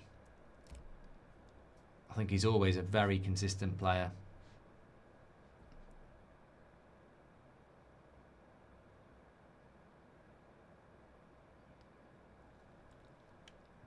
Have you ever fallen asleep doing one of these, says Mo? No. There was a game... I can't remember what it was. I think it was one at the weekend where I had to get the guitar because I was dropping out. I'm fine today because I had a little bit of a sleep before, but yeah, there was definitely one last week. I also think the Argentina game where Messi got the hat trick was problematic. I have nearly fallen. I did well, I do a charity stream every November, raising money for people with terminal illness, the Marie Curie Centre. And the very first one I did was basically a friend of mine died of stomach cancer when he was like in his early 40s. So I wanted to do something, and that's why we started doing them. And what I normally do now is I start at like 10 o'clock in the morning and I'll go through till about midnight. because the first one I ever did was a 24-hour one. Oh my God. I mean, it's hard to stream longer than 3 hours anyway. You do start to physically get tired, and, you know, not physically, mentally you get tired. 24 hours when the last few hours are in the early hours of the morning, that was an absolute killer. I think I was almost dribbling on stage, on screen. I was like, yeah, it was hard work, that. So respect for anybody who does that. I think it was Uruguay, Spain, yeah. And that's my worry with Mexico, Ecuador. I think that's going to be a tough watch tomorrow night. I really do. It's got all the ingredients for pragmatic football. And I know this is 0-0, but I think the intensity's been good. I'm a bit disappointed with the Dutch second half. I thought that they might change tactics, but Michael says, is De Gea in your top 10 goalkeepers of all time? I'd say probably in my lifetime, yeah.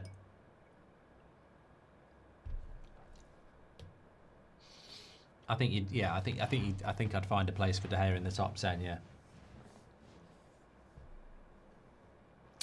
Balak says he stayed up for this. I know. Hydration break, I know. I mean, from a bigger picture point of view, there's not a lot you can do in the knockout stages. Some teams, I think some coaches start to think about their future job prospects, and it's sort of like, if I open up in the round of 32 and I get knocked out, I'm out.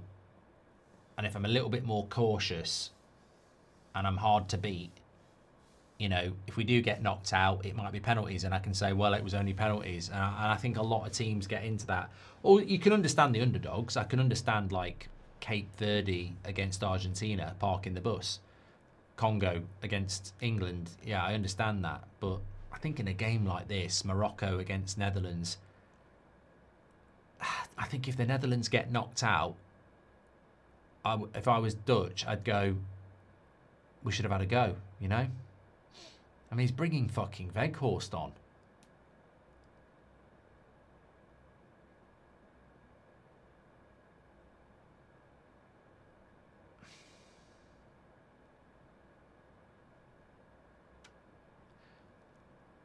I would love to see the Dutch get knocked out now. I think their approach to this game has been pretty shit. I can see them winning it on penalties. You know, sometimes I think, you know, when a team's been the better attacking team, but they can't put the ball in the back of the net.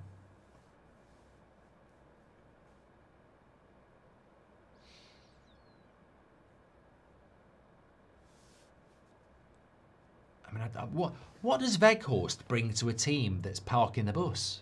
He's got no pace.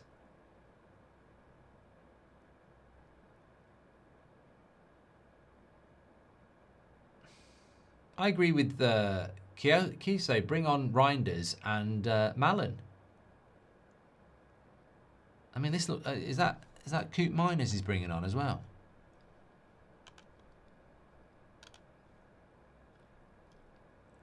I mean, this is just. I think this is even more. Yeah, Coop Miners and Weghorst coming on. So it's less pace.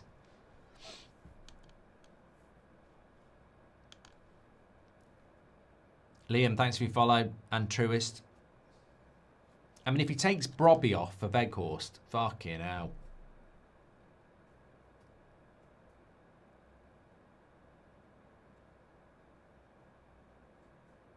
It's quite picturesque, isn't it, that around there? We're just waiting to see who he's going to bring on. The height of Weghorst on set pieces. Yeah, but you've got to get up the pitch to put crosses in.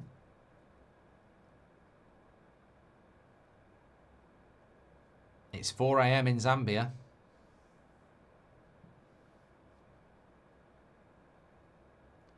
Hold up play, says Biz.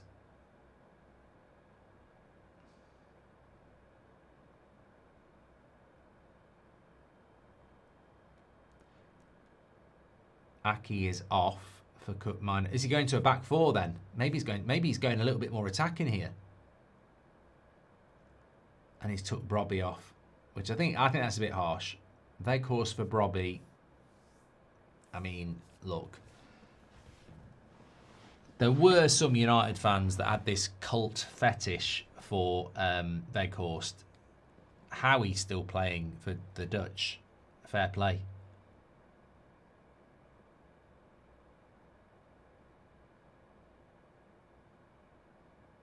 But he might get the winner, says Rich. A to win says, Hakimi shot reminds me of Kane ignoring Sterling. Somerville versus Anthony, who's a better player, says Russ. I mean, I would say Somerville. I mean, yeah. He's in here. And they've scored! Oh my God! The Dutch, the hydration break again, and it's Cody Gakpo. Now, if you know, you know what he's been through these last few days with his partner, losing the child in pregnancy, and he scored the goal, and the Dutch, well, everybody's on the pitch, not just the players, the subs as well. The hydration break has done it. Big moment for Dutch. Big moment for Gakpo. He's so emotional, I mean, you can imagine. You can imagine that. Yeah, you can imagine how he's feeling. Now the Dutch need to lock in for the last 20 minutes. They've got the goal. Huge goal. Huge goal.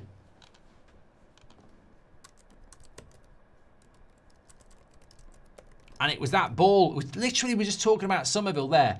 It's the ball over the top. The Moroccan I mean, this is what happens when you're trying to be the more attacking side. You sometimes leave yourself open at the back, and what happens is, and we almost saw a warning a few minutes ago where Somerville got in behind, and Mazraoui was able to catch him, but Somerville had a couple of yards on him this time.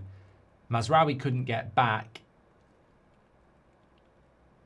Somerville does well on the floor, manages to get it to Gakpo, and yeah, I mean, look, the Dutch defence is never going to get caught out like that because they're not playing on the advance, they're playing more deep. It's the perfect defensive smash and grab at the moment.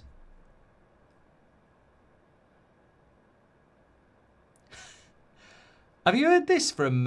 sorry, I thought this was a joke. I've got to bring this in. I've got to bring it in. And it's the Dutch on the attack again here. Look, there's 20 minutes to go. I told you the game would open up in the second half, and it has. Goldbridge analysis again. I've had a bloody good night. I'll tell you why in a moment. But this is from Ben Jacobs. Jurgen Klopp on TV about Jonathan Tah's disallowed goal. If the goal is illegal, Arsenal won't be English champions. They've scored 60% of goals that way. Well, he's absolutely spot on. But in defence of the referees, they literally said before this tournament they're going to clamp down on the type of goals that have been scored in the Premier League this year. So you can't have it both ways. You know, at some point, you've got to change the rule. So, you know. But anyway, going back to this game, I did say this in the first half. I think the intensity of this game, the people saying it was a boring game, I don't think it's been a boring game. I just think we haven't had any goals. That doesn't necessarily make a game boring. But the intensity of the game, it was never going to be sustainable for 90 minutes. And I think we've seen there that the effort Morocco have put in, they got exploited by their, intensity to try and push forward, and the Dutch got in behind.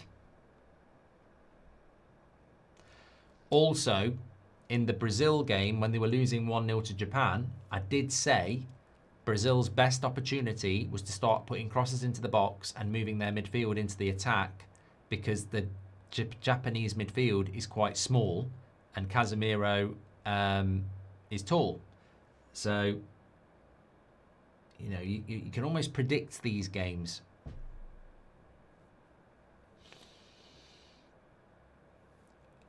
We won't see a change in the game, though, now. I mean, Morocco are going to keep attacking and the Dutch are going to keep defending. It's business as usual for the Dutch. It's whether Morocco can get back. Not really been able to create big chances. And to be fair, the Dutch could probably do without Weghorst now. If I was Koeman, I would be taking Weghorst off. He doesn't really work in this system at all. I don't know why I brought him on. Too slow. But might be good for defensive corners. Goldbridge ball, says Wan. Yeah, but Goldbridge ball was based on the fact that we didn't have a transfer window and on paper probably had the weakest squad. So you try and get results of what you've got, which is why I said about Ghana, you know, you can't knock it. Cape Verde as well.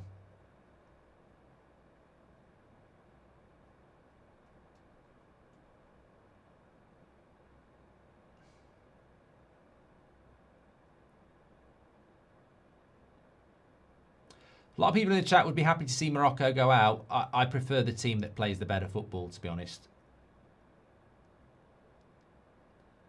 We're going to get an interesting last 20 here, though. Another corner here for Morocco.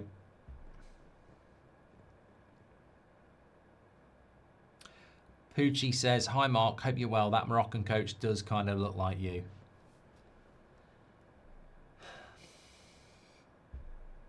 It's the glasses. Take the glasses off.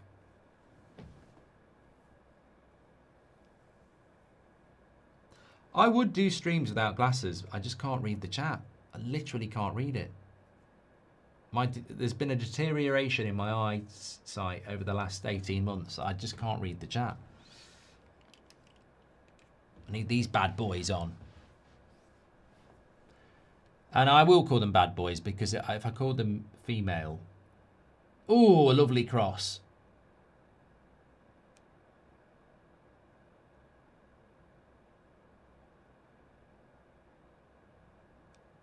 Is that a penalty? Says Abu. I don't think there's much of an appeal for a penalty. It's a lovely cross. No. Sabari doesn't even appeal for it. Luke, sorry, Luke, I was going to read this earlier. Luke says, do you put any value in the fact that a nation has never won with a foreign manager? No, I just think traditionally international coaches tend to be of the nationality of that particular country. I also think traditionally the lesser nations tend to go for foreign coaches, whether you look at Africa, you look at Scotland, as we mentioned earlier, had 30 votes. But England had Capello and Ericsson. We've got Tuchel now. Brazil have got Ancelotti. Portugal have got Martinez. So I think we will see a nation winning the World Cup or the Euro, well, the World Cup with a foreign coach. Boadi's come off here and Diaz has come off. I mean, this would be a massive underachievement. I mean, there's a very good comment that was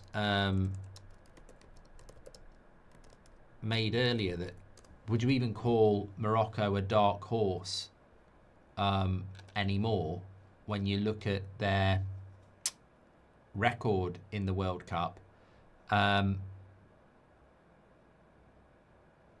Fourth place in 2022, group stage in 2018, didn't qualify in 14, 10, 6 and 02, group stage 94, 98. So, I mean, they will be a host in 2030 and they have got a young squad. But realistically, they don't have an incredible history in the World Cup. They didn't qualify in 02, 06, 10, 14. Group stage in 18. It was obviously fourth place in 2022. I think Moroccan football is going through a period of positive change. And this will be disappointing if they go out. It will be disappointing if they go out. But as I said, they've got, I think, the second youngest average age in this World Cup.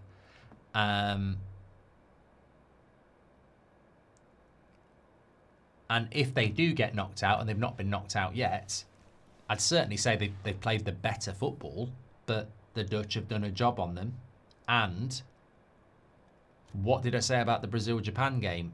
you can't deal with the unfortunateness, I don't know if that even is a word, of the way that the knockouts have sort of worked out. You know, if you look at United States, they top their group, they get Bosnia. You look at Mexico, they top their group, they get Ecuador. You look at England, top the group, you get Congo. Argentina, top the group, they get Cape Verde. Switzerland, top their group, they get Algeria. Colombia, top their group, they get Ghana.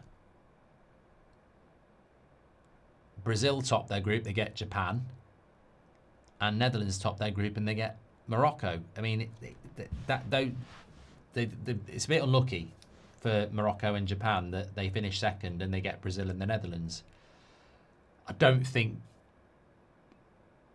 they're I think Japan and Morocco are better than going out in the round of 32, but so are Brazil and the Netherlands. It's just the bad luck of the draw, I think, for Japan and Morocco. They're better than going out in the round of 32, but ultimately that's what happens to Japan and what Morocco are facing here. And again, you know, it does come down to this big problem that we've got, is that it's hard to ever see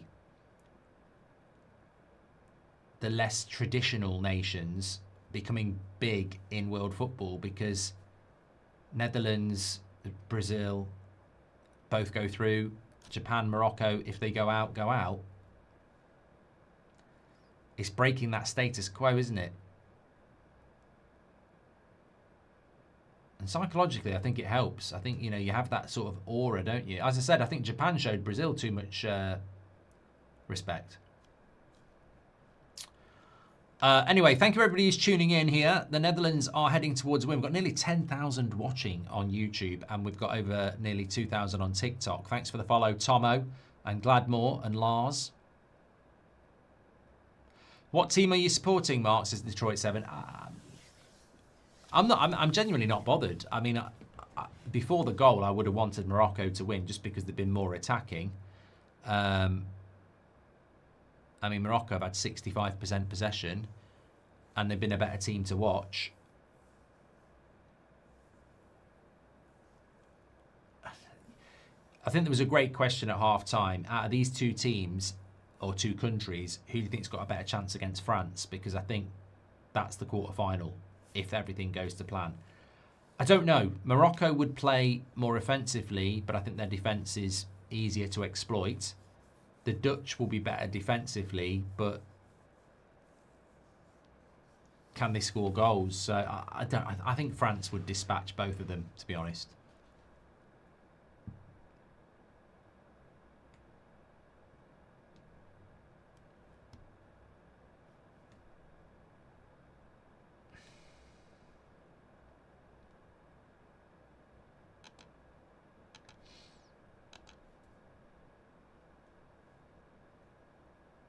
Canada plays the winner of this as well, yeah. But you know what? If the Netherlands go through and they play Canada, it'll be a completely opposite game. It will be the Netherlands attacking and it'll be Canada sitting back. And that's the interesting thing about the knockout stage. It's just who decides we're going to be the defensive team and who decides they're going to be the attacking team. You know, if Brazil played France, Brazil would probably sit back. There's a hierarchy, isn't there? That's what I'm trying to say.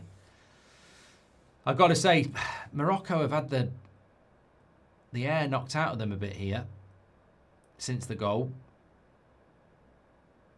Good run by Dumfries. If he gets this right, oh, he probably went for the wrong ball. He needs to go back post there.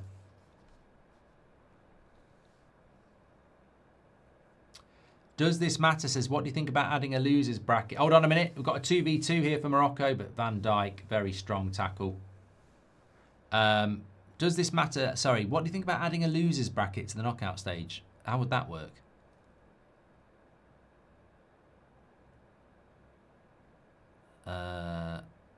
Canada's attack is very good. Who said that?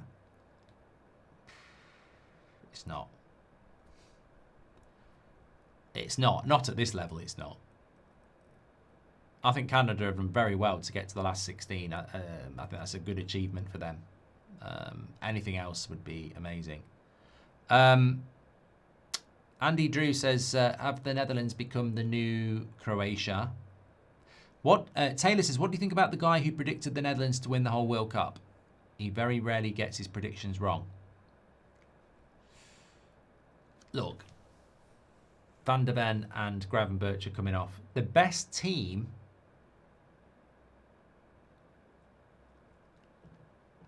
What's the word? On the eye doesn't necessarily win the World Cup. The best team on the eye in this game has been Morocco.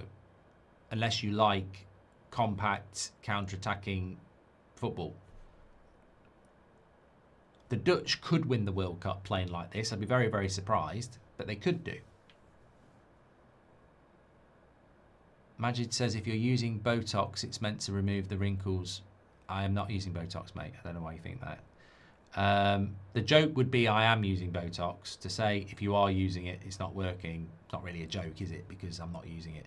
To be fair, it was Weghorst that released Somerville. That's the tactic. Long release ball, says Jude. Thank you. Alex says, has anyone told you you resemble Pulisic? No, you're just a massive Pulisic fan. Do you think Bosnia will cause the USA problems, says Daryl? I think that will be... I think USA will win, but I think that will be a harder game than people maybe think. Bosnia have shown tremendous fighting spirit to get to the World Cup and also get out of the group. Yeah. But look, I'm having a good day today. My bet builder came in for Brazil. I said how Brazil needed to get back into the game was crosses into the box with Casemiro pushing in. And I also said in this game, whoever scores first will win it. And I also said in the second half, because both teams are playing at quite a high intensity, gaps will start to appear. And they did. Even before the Dutch goal, you know, Hakimi got in behind a couple of times. And even before the Dutch goal, they scored themselves. Somerville got in behind and Mazraoui made a great tackle. But I think since the goal, Morocco's head have dropped. I don't think they believe. I think, you know, all the attacking in the second half at 0-0, where they couldn't break them down, I think it's played on their minds a little bit since the Dutch goal, that if we can't break them down at 0-0, we're never going to do it when they're defending a lead. A Moroccan player's gone down here, but I don't think a free kick in this position is going to massively benefit you anyway.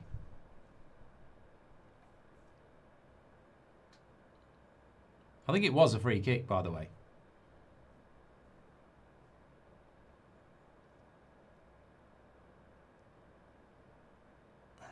All of Africa supporting Netherlands right now, says TMB. Is that how it works? Does the whole of Africa just support anybody who's playing against an African team? Because this happened with South Africa, it's now happening with Morocco. Or are there some countries you don't like and some you do? Because I'm a bit like that. I'll support any team that's not English in the Champions League, apart from Man United. But some people will support the English team.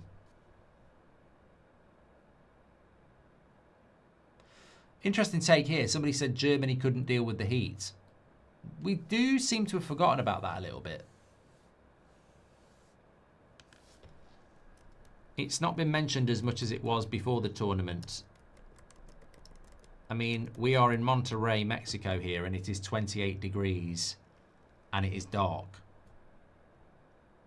So this is very hot here. Is that why the Dutch maybe have been a little bit pragmatic? I mean, I'm not reaching for excuses, but you know, Moroccan football would be more used to playing in the heat. South American would be as well.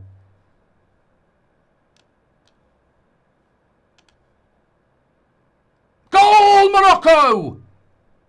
We're going to extra time. Wow. I got to say, I am absolutely stunned. I did not think that was going to happen at all. That has probably woken some of you up who thought you were going to bed. We're going to extra time. That is a huge goal. Absolutely huge. I did not think they were going to score from a cross. I was sort of like going, that's not going to happen. Huge goal. Huge goal. Is it Diop? I mean, he's probably the biggest player on the pitch, to be honest. Wow. I'm shocked. That is not this. And Van Dijk looks stunned. Then you're not out. You're not out yet. You're not out yet. Get a coffee if you're feeling tired.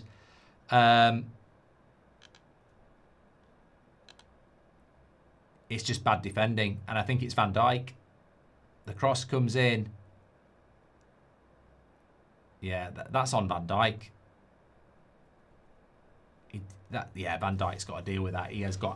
Van Dijk has got absolutely stuck under that cross. And a player of his calibre, that shouldn't happen.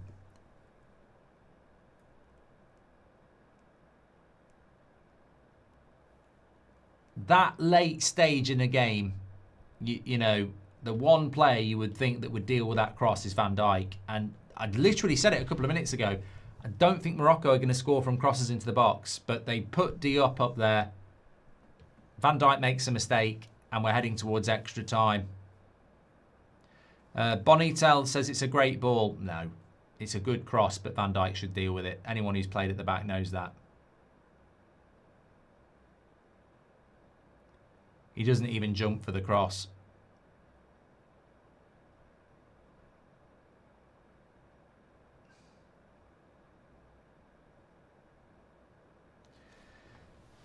Well, I know we're heading towards 4 o'clock in the morning, but we're up anyway, aren't we? I actually quite like the idea of this going to extra time. You know, I think at 0-0 extra time, you probably think it'll be a boring extra time, and I don't think the Dutch are going to change their tactics. But the fact that we've seen a goal, no, I don't think that's a foul, ref. You can't pick and choose when you're going to give these soft fouls. Nico says, I did not know you had a twin brother, and more importantly, they were the head coach of Morocco. What side of your family is he from? Morocco, says Nico. Hilarious. I had my quilt and PJs open and ready, says Kenzo. Braden says you should do a video about your career as a cop. I'm currently in my application in Canada.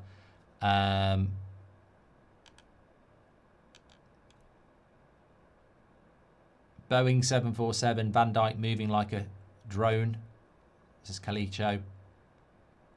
Did Germany play poorly? I didn't watch it, says BRM. Well, the humidity levels are about 28 degrees here. That's going to go for a goal kick. Still 3 minutes to go, and then we're heading to extra time.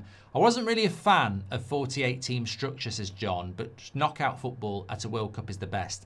So an extra knockout round isn't the worst thing. Peter says, what's your genre at 4 a.m.? Anything? So I don't know why people keep asking this. I don't know whether it's meant to be funny, but I didn't find it funny.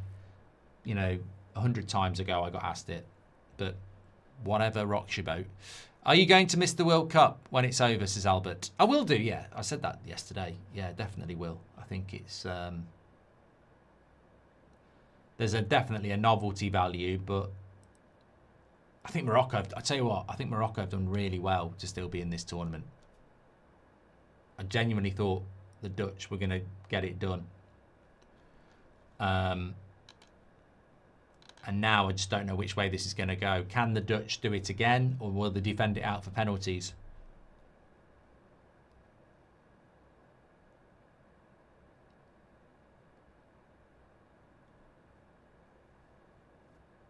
You'd say the momentum is with Morocco now.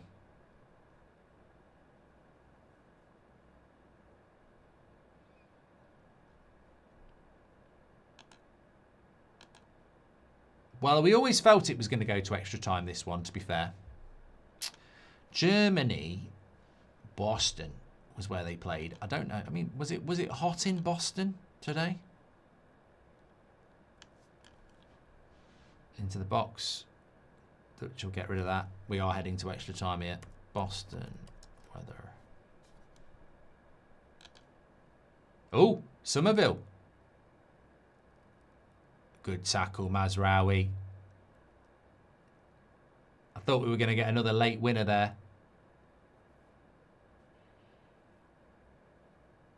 Has Mazraoui been the man of the match for Morocco? Probably.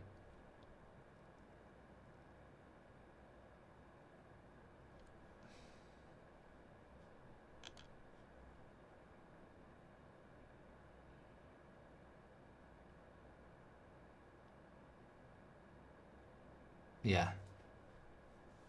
It's going to be light when I go back to bed. I tell you what, those couple of hours I cashed in before this are probably going to be massively inspiring. James says, will you review the World Cup after it's done? I don't think it's the sort of tournament... well, to be honest, I don't think Premier League reviews work really either. I think in football we're quite quick at moving on. You have a match reaction, you move on.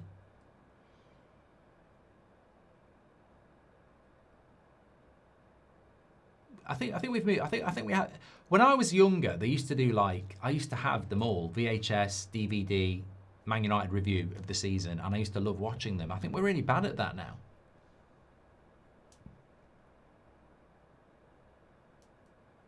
Right, one last cross of the ball for the Dutch. I'm going to get myself a drink. That's my first yawn as well. I'll have that. First yawn at 4 a.m. Extra time. There we go.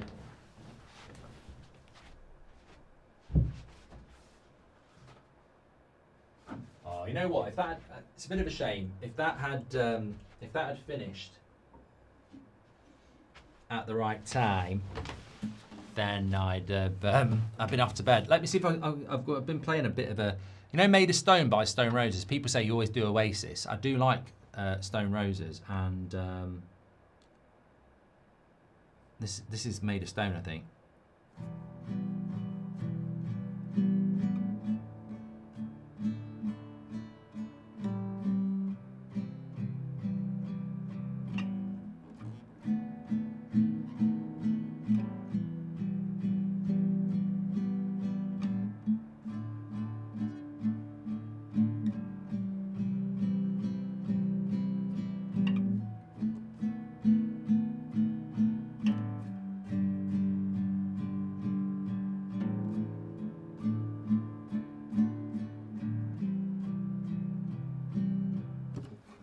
Getting there.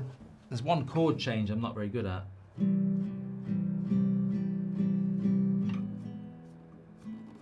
Need to work on that.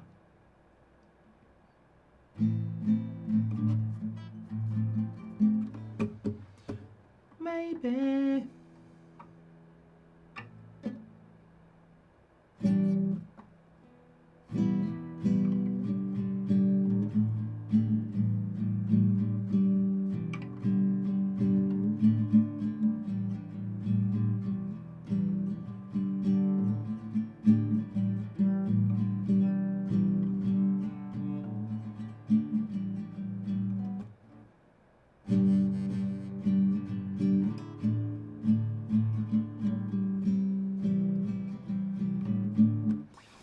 Out of tune as well. Well, there's your half-time entertainment. Fuck off, Beyonce. Get me down, Spurs. I'll learn it. I'll do a little bit. I'm not. I didn't. Yeah. I didn't sing. Year 1908. You need to go to bed. He says, stop singing. You're hurting my ears. My mouth didn't use. I didn't use my mouth once. Didn't sing. It's always the reason I do it. If you know, you know. It just focuses my mind a little bit and stops me getting tired. Supporting Morocco because of Mazraoui. Start, sit, sell.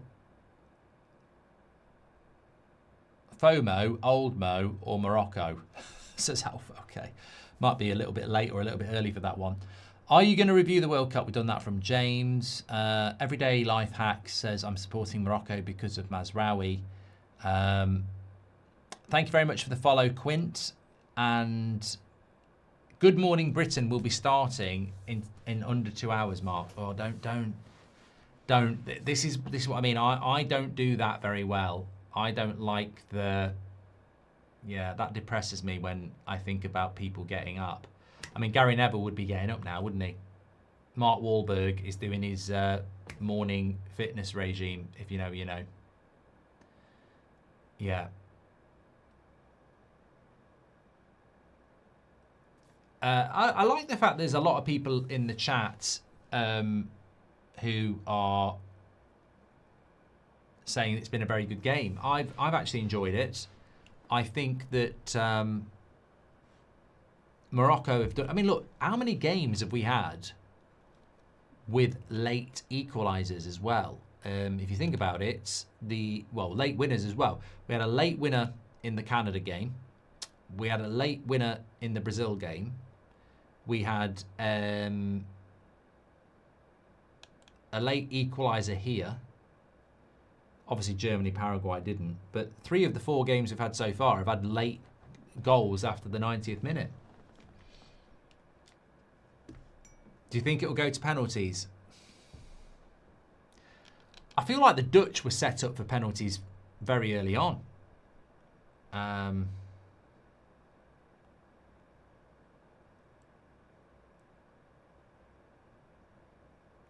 Oh, we're up and running here. Are we up and running?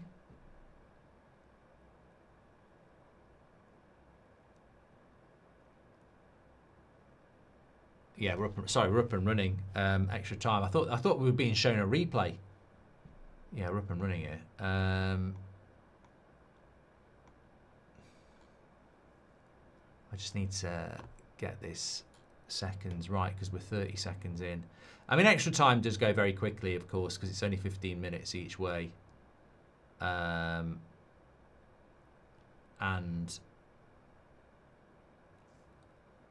oh, fucked that up as well. Let me get it to 105. There we go. If I hold it from there.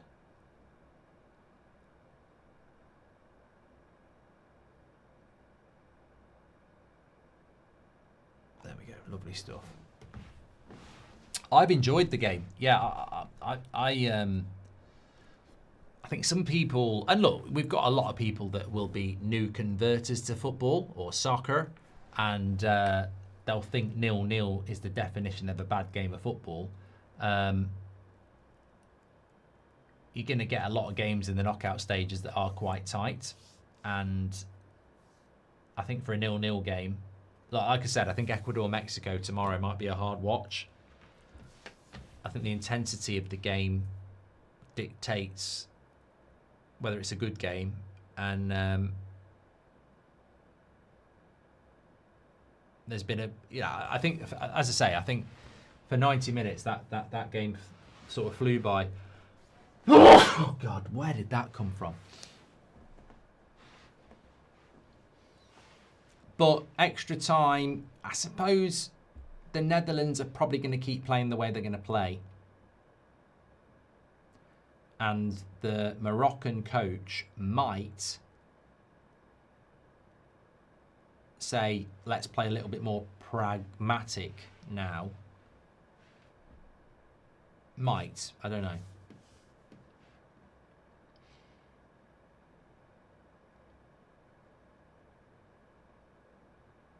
Josh says Mexico versus Ecuador, as a Mexican fan, will probably be the most boring 90 minutes ever. Both are great defensive teams. Yeah, I'm thinking of skipping that one. Considering this is going to go until nearly 5 o'clock in the morning, and I'm doing Norway, Ivory Coast, and then France. I'm thinking 2 nights in a row of 4, maybe 5 o'clock finishes ahead of the England game. I might skip that one tomorrow. Because I'm worried about it. I don't think Mexico-Ecuador will be a good game. Who do I think is going to win? Who do you think's better at penalties?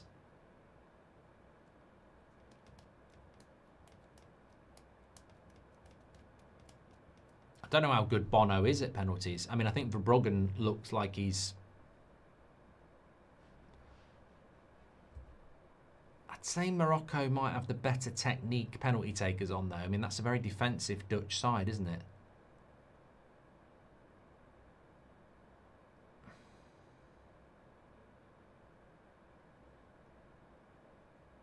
Bono is very good at them. Lots of people in the chat saying Bono is very good at penalties.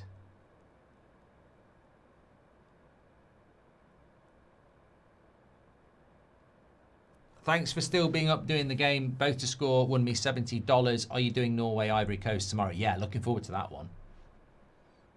Very much so. Still got some really good games to... I mean, look, let's not take our eyes off this.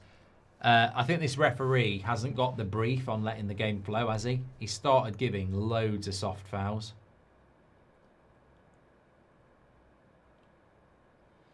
He's ruined the flow of the game. Wesley says, it's past my normal bedtime and I'm 6 hours behind. I need to get a tissue at half time, yeah. Amy says, you must be knackered, Mark. Keep up the good work. To be honest, I'm not. I think I'm absolutely ecstatic I didn't decide to just go all the way through. I actually fell asleep watching the Germany game and had a good couple of hours, which has been valuable. And I'll go back to bed and have a few more before the 10 o'clock show. But I think I'd be on my arse if I hadn't had that couple of hours sleep. God, imagine if I'd done the bloody Germany game as well. That went to extra time and penalties, and then straight into this. Has us up for school in 3 hours.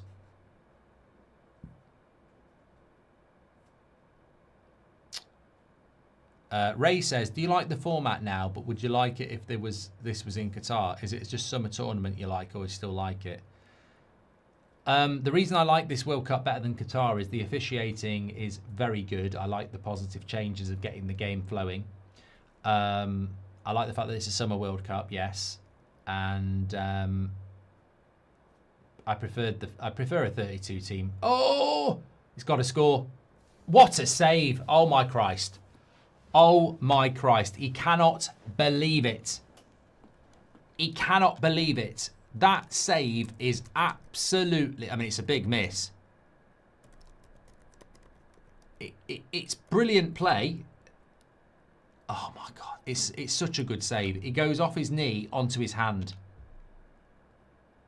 You know, that is an incredible save. Absolutely incredible save by Verbruggen. Is it starting to look like a penalty shootout? Mate, we've had so many substitutions. I need to keep you updated here, but there's a corner for Morocco. And it's a crap corner. They're starting to look a bit tired, both of these teams.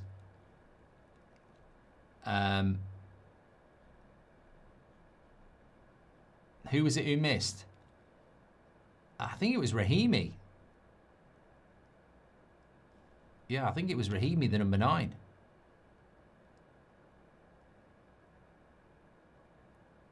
Yeah, number 9, Rahimi.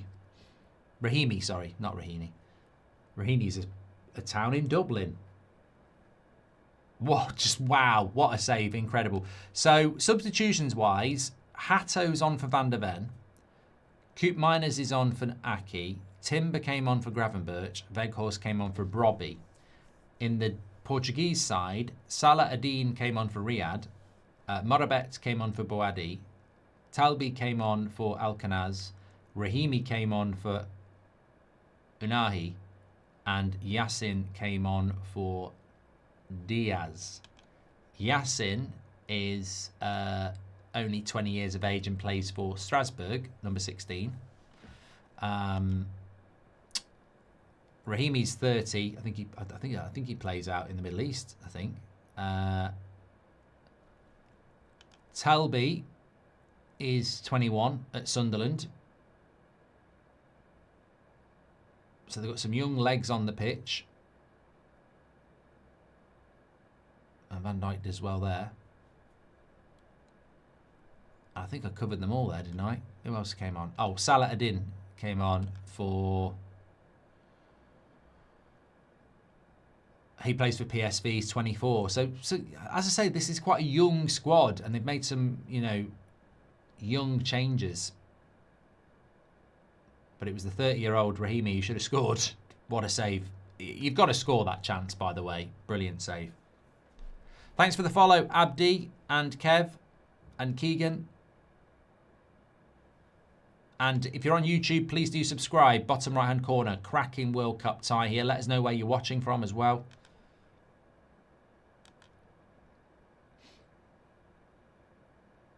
And we're nearly through the first bit of it. This is the thing about extra time. Blink and you miss it. There's not a lot of time to make a change. And, you know, that chance for Morocco could be the chance.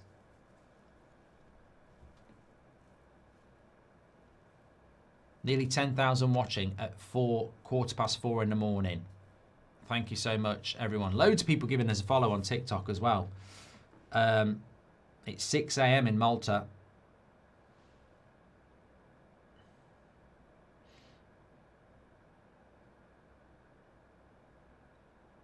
I might have to factor in another sleep in the day tomorrow.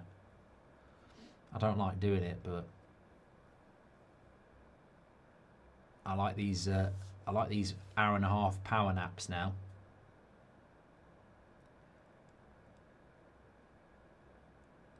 Greetings from Mexico. Well, it's your turn tomorrow.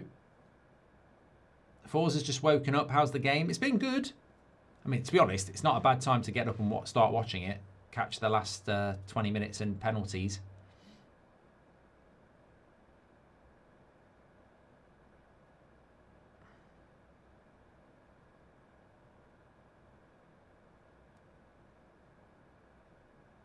It's 11 a.m. in Malaysia.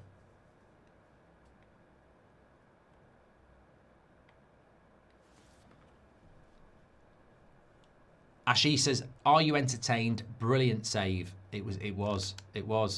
And you have to wonder whether the Dutch defence will get breached again to that magnitude. It was a huge chance. It was a massive save by Verbruggen. The Dutch don't look like they've got much attacking wise. I mean, look at Weghorst running around up front. I mean, apart from flick-ons, what's he going to do? And then he wins the ball back.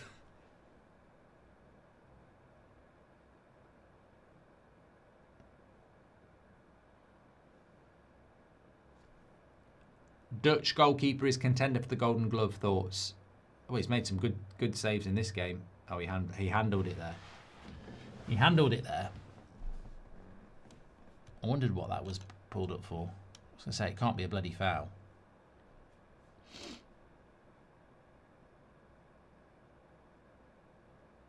Brian says, does Onana make that save? If I speak.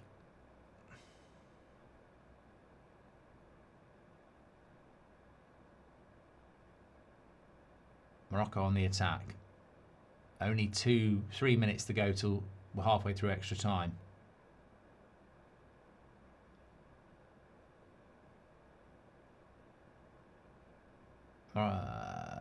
Canada will play the winner of this game. Netherlands just need to keep their concentration up, which is ironic because I do think Van Dijk could have dealt with that cross better in stoppage time. And the one player you'd want to be dealing with the cross into the box is Van Dijk. Just a momentary lapse in concentration, and Diop was there. They've had their moments, the Dutch.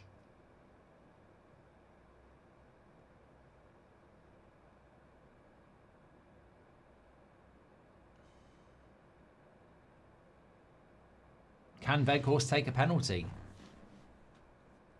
I'm sure he can.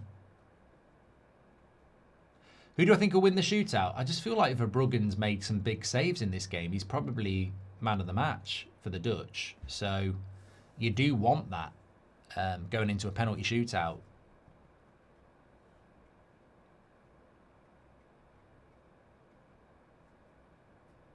It was an amazing save, that was. I mean, amazing.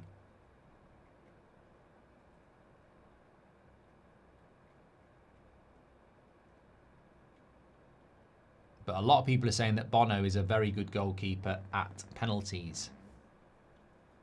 I do like a penalty shootout. I'm not a big fan of extra time. You know, I think 120 minutes of football is a lot. I've always felt that. But I do believe that penalties is the best way to solve it. I didn't used to because England used to lose it a lot. But ultimately, no one's ever came up with a better strategy.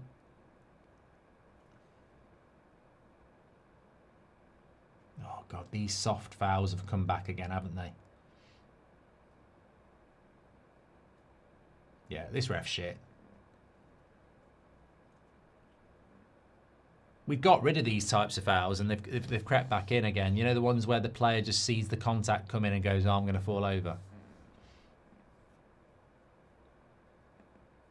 James says, both teams are tired. These penalties are going to be boring. When this hits half time, I'm just going to quickly pop out and get a tissue for my nose because I had that sneeze and it's irritating me. And I might just top my drink up from the fridge while I'm there.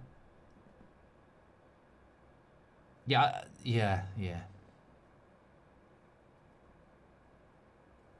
Long throw in by the Dutch. Dealt with. And that is half time. Right, give me, like, I'll be 10 seconds. I'll be longer.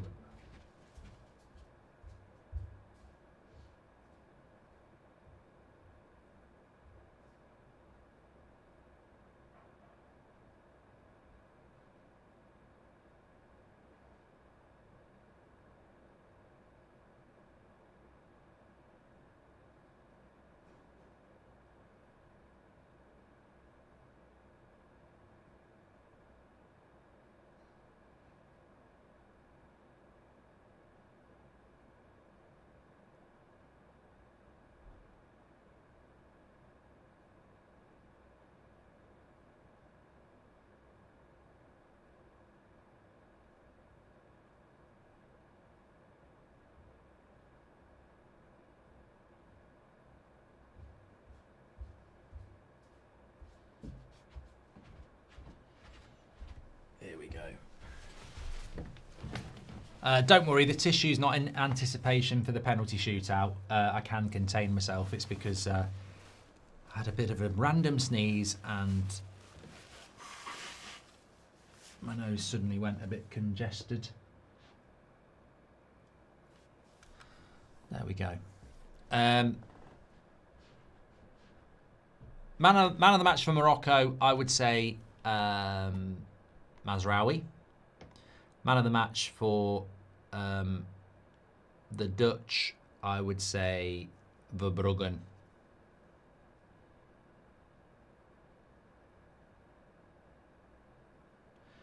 It's very hot there. Yeah, I think we do need to bring that back in. It was something that was mentioned before the World Cup, and it seems to have been forgotten a little bit. European teams might struggle in this sort of intensity, and it will only get worse in July. You know, the temperatures are going up in Mexico and the United States, so we do need to bring that back into the conversation. But what do you do here? The Dutch are defending. Morocco are trying, but also need to be very careful about leaving the back door open. Looks like they're going to bring another Dutch. The Dutch are going to bring another Dutch player on, surprisingly. No, they're going to bring another defender on.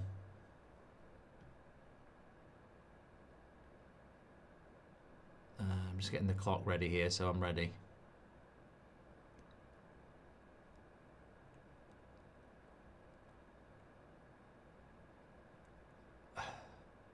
My stance is nobody wants to lose the game in extra time. You'd rather have a penalty shootout. But my stance is also, if you lose on penalties, did you have a chance to try and win it in normal time? But there's ridiculous stats. I don't know I'd get rid of extra time. I've said this before. There are ridiculous stats, and I don't know whether anyone's got it, of like over 70% of games that go to extra time end in penalties. It's something stupid like that. And in the World Cup, it's probably even higher.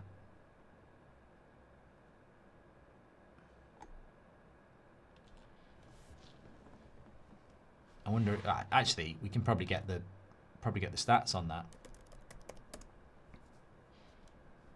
And I think when it's that high, you need to do something about it. What percentage of games that go to extra time in the World Cup?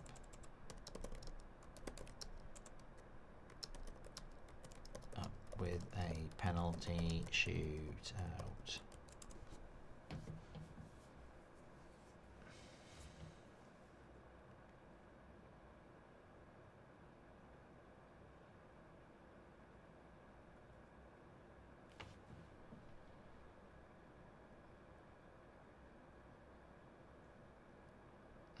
Can't do it. Might be it's the AI can't even answer it.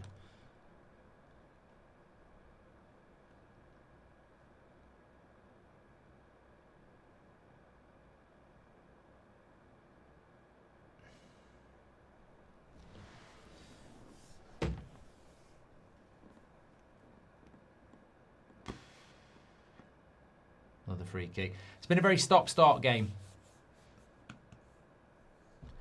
Some people think the referee's been in favour of the Dutch. My TV is stop-starting a lot here. I don't like this.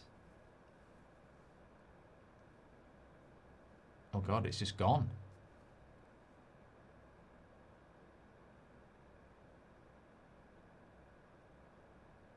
I have never had that happen before.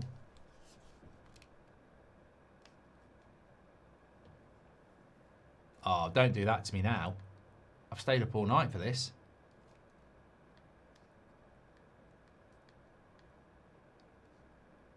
The fuck?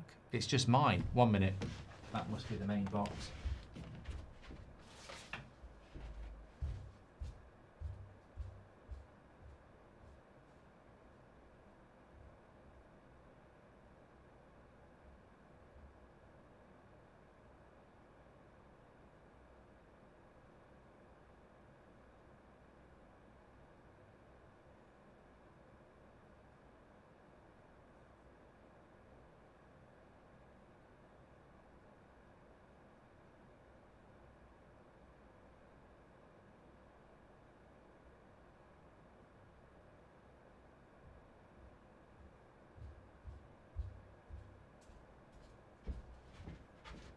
Back. It turned itself off in there. The main box had turned itself off, so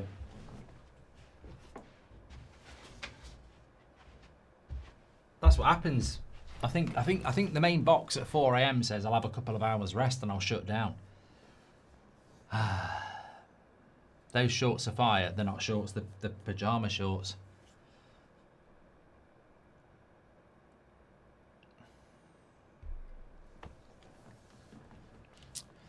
Right, I've just lost watching 10% of the extra time there.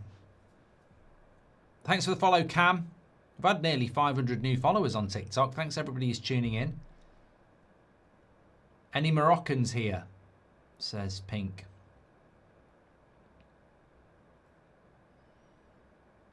Do you still want Nagelsmann? Laugh emoji. Yeah, I don't think because a manager loses on penalties in a World Cup, it makes them a bad coach.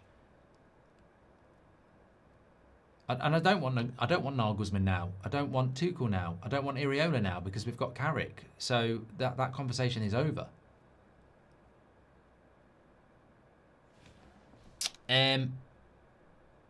We've got nearly 10,000 still watching on YouTube. Please do subscribe if you're on YouTube.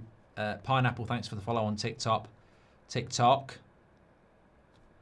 Look, someone's going to leave this very disappointed, and somebody's going to, the other team is going to have a great opportunity to hit the quarterfinals if they can beat Canada in the next round.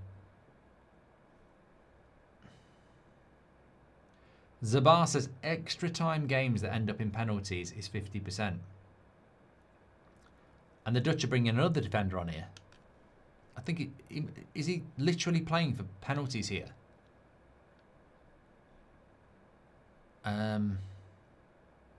De Jong is coming off, and De Roon is coming on.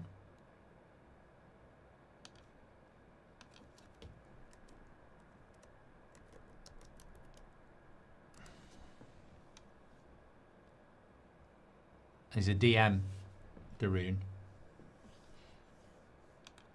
Well, they're definitely not trying to win it, are they?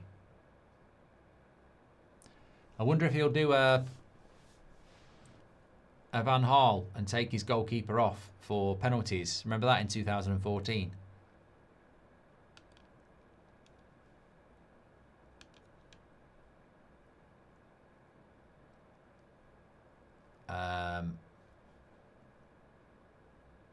Yeah, I think we're definitely heading towards penalties here. I can't see. It's a lovely play down the wing though by Morocco. Cross is not going to be good enough. Good defending.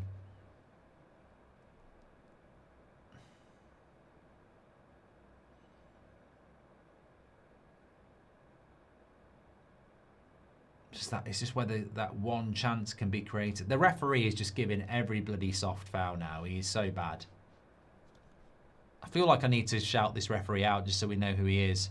His name is Wilton Pereira Sampao.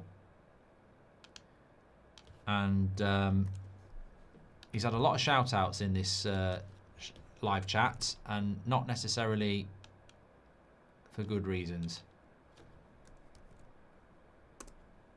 He is a Brazilian referee.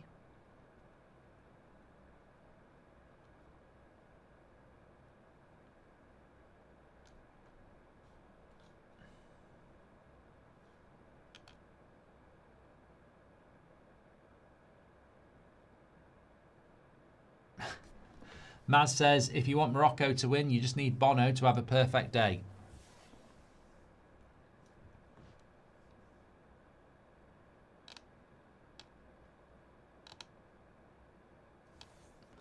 Such a perfect day.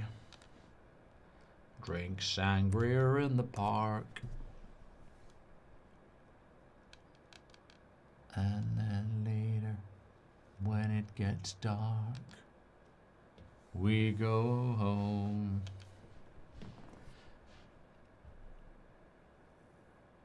Samir says, Netherlands are parking the bus and we are attacking. Was another substitution here. Kluivert probably with a...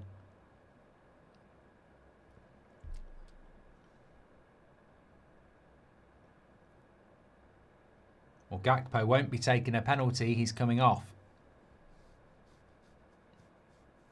I did wonder whether Koeman might take a defender off to bring an attacker on for penalties, but he's going to take an attacker off for an attacker here.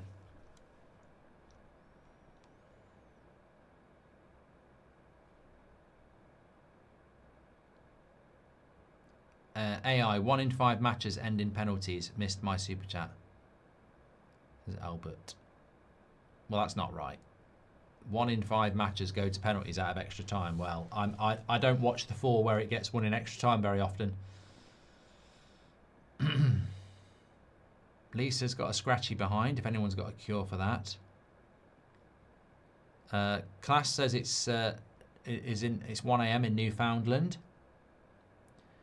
Albert says Brian Brobby looks like a good second striker for United. Morocco is winning on the fitness. United should be all over this. James, I'm sorry, I've got to go back to your super chat. Both teams are tired. These penalties are going to be boring.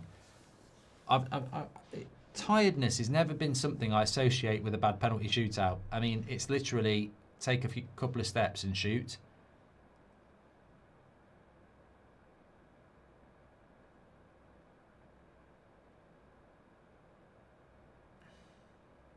Yeah, we're slightly luckier in the UK because, as Big Emma says, it's 5:31 AM in Italy. Of course, in mainland Europe, they're an hour ahead of us.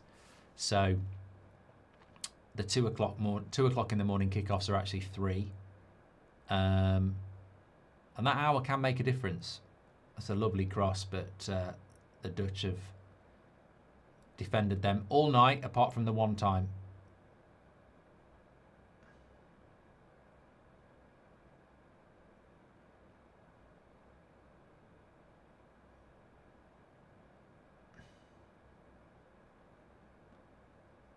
Somerville needs to get up here because... why is the referee stopping... this ref shit. Mate, you've just broke the fucking rules, you dickhead. You can't stop play because of someone's injured with a leg injury. You either give the foul or you play on. You didn't give the foul, you don't stop the game. He's really shit. He doesn't know the fucking rules. It's not a head injury, mate. He definitely didn't get the brief from FIFA that we want the game to flow. Because guess what? Somerville is up now.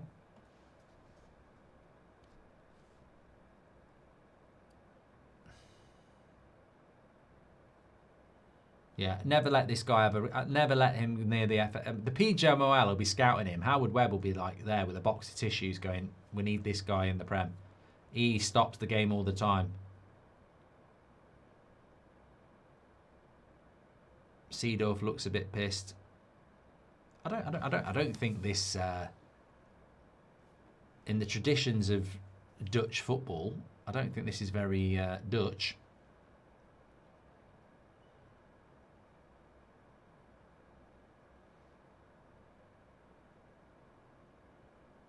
It's a shit ball. Oh no, we've cleared it away. Well, the question here is, will we get one more chance before penalties? I mean, look, in the entirety of extra time, the one chance was that great save by Verbruggen.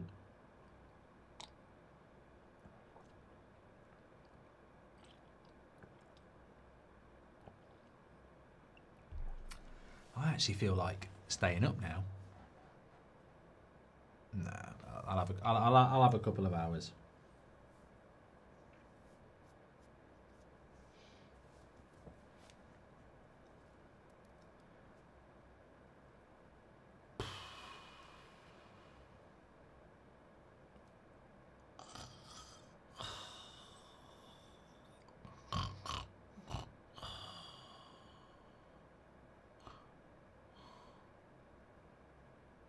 I wish I could go to sleep that quick.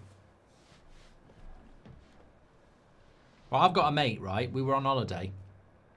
We've been drinking all day. He can put it away. He's not like fat or anything like that. He's probably got the same build as me, slightly worse. And we've been drinking all day, all evening. I'd been skipping drinks at the bar because he can put them away. And we got back to the hotel room. I thought, he's definitely going to be throwing up. Went for a piss, got into bed, was snoring within 30 seconds. I mean, what, you know, some people want to be good at dribbling and shooting and passing. His traits can drink like a fish and goes to sleep within 10 seconds. I am not like that.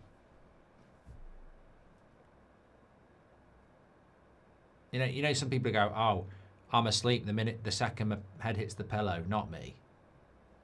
I'm a creative. My mind's on overtime all the time.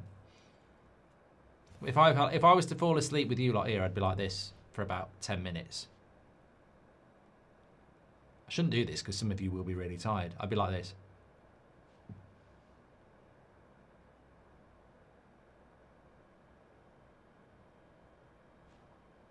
I'd have about 20 minutes of foreplay before I fell asleep.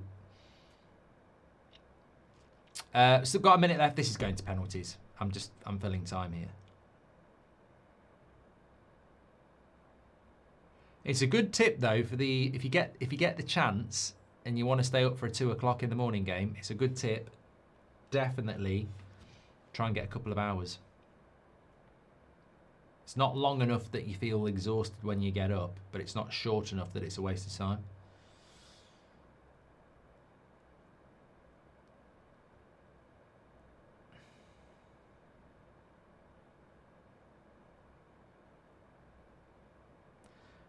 Ocean says, what's your opinion on the Germany game? I just woke up for work. Look, there's always going to be shocks in the World Cup, and the risk you take, and both these teams are now taking this risk, is that if it goes to penalties and you go out, you've got no excuse. And Germany's problem is they didn't win the game in 120 minutes. Now, if England end up in extra time against Congo on Wednesday, in extra time, I'm fucking going for it, because as the favourite, you know, you take it to penalties, there's no favourite. And, you know, Germany had 120 minutes to win that game and they didn't do it. It's as simple as that. You take it to penalties with an underdog, it's a massive opportunity for them. Albert says, as a kid, I used to enjoy games going to penalties. Oh, yeah. Used to, as long as it wasn't England, innit? I loved it, yeah.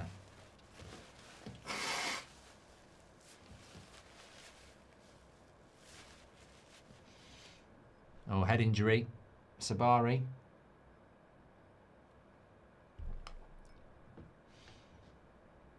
Mate, just get off the pitch.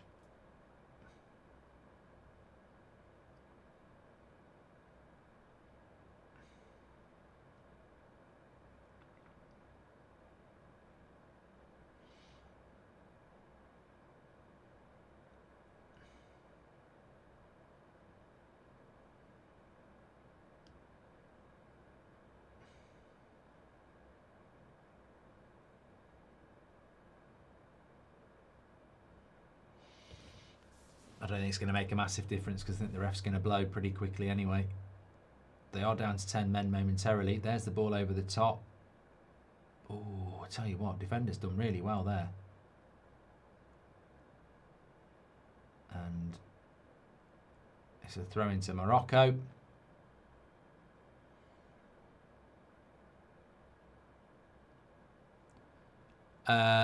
TXN, Abner, thank you very much for your follows.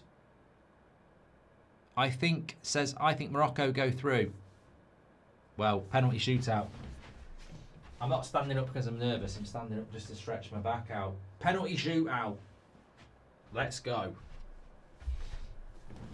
Let's go. My first penalty shootout of the tournament because I missed the Germany one. I was asleep. Who would have thought this, eh? Penalty shootout at 20 to 5 in the morning. We was here. We're about to lose Morocco or the Netherlands on a penalty shootout. Who you got? Who have you got? I'm going to run another poll. I don't know. I'm going to say the Dutch win on penalties because their tactic has, in my mind, been to go to penalties and their goalkeeper has been their man of the match. But a lot of people are saying that Bono is good on penalties. Who wins on penalties? What do we got? Morocco. Netherlands. Who wins on penalties? Is it going to be the Netherlands in their orange kit? Or will it be Morocco? They've travelled a long way, but so have Netherlands, and they're not going to go home without a fight. Right. I don't mind. Reverse Cloud says, for me, I don't mind a game going to penalties. It's just when you clearly see both teams are playing for it that it irks me. Yeah, I think... look, they're always looking to change the rules or implement new rules, and I think a lot of the new rules in this tournament have been good, positive around, you know, free kicks and corners and throw-ins, etc. But I think something needs to happen. I don't have a problem with penalties. It's extra time. I think that half an hour at the end of the game, it's just a little bit... I very rarely. I think the problem is I very rarely watch extra time and go, that added anything. I just don't. I think it very rarely does. Therefore, do you go straight to penalties, or does that make a penalty shootout easier for a team that's defending? I don't know. I don't know what the solution is. Well, the cameras are on Bono here.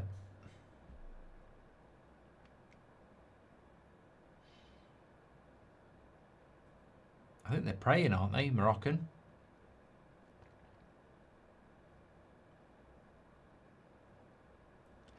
I tell you what, Verbruggen looks like the sort of guy, and this happens a lot with goalkeepers.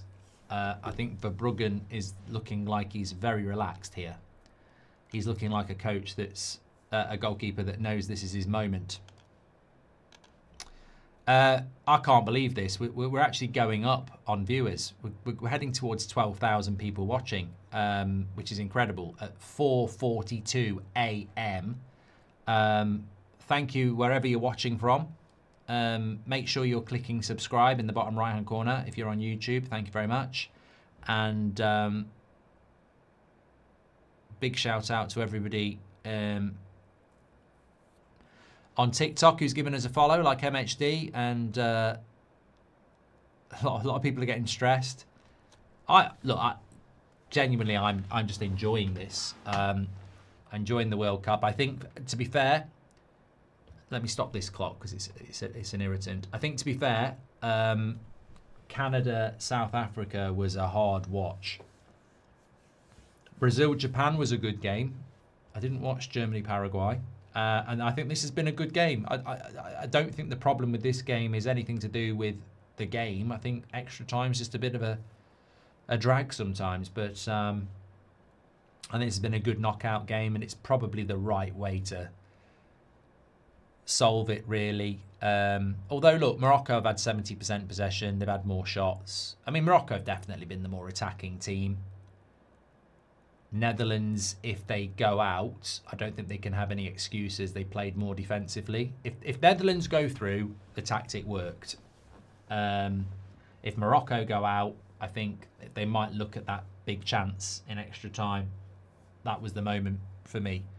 I just get the feeling that the Netherlands approach might come out on top here, but a lot of people are saying Bono's a good goalkeeper, so I will bow down to your greater knowledge there. Here we are. Get ready. Is it sunrise where you are? Probably. Let's have a look. Yeah. It's virtually light, and Gary Neville just went running past my drive. So it's definitely nearly 5 o'clock. First penalty is the Dutch, and I think it's Coop Miners who's going to take it.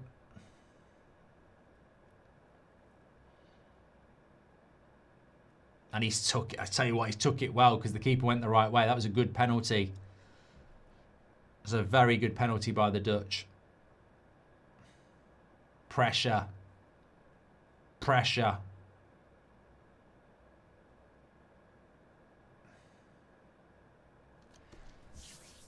I just think the Dutch are going to win. I've got, obviously, I don't know. I've got no insight. I'm not from the future. But that was a very good penalty. The nerves in a penalty shootout will be big, but I think the nerves in a penalty shootout in a World Cup for your country is probably bigger than your club in a Champions League game or a cup game. I think this is.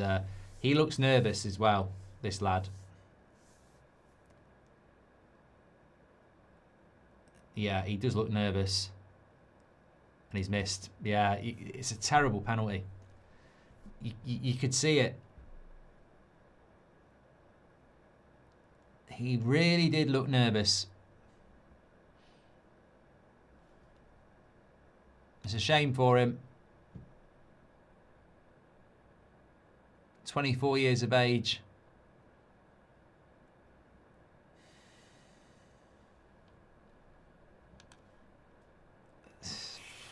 Yeah.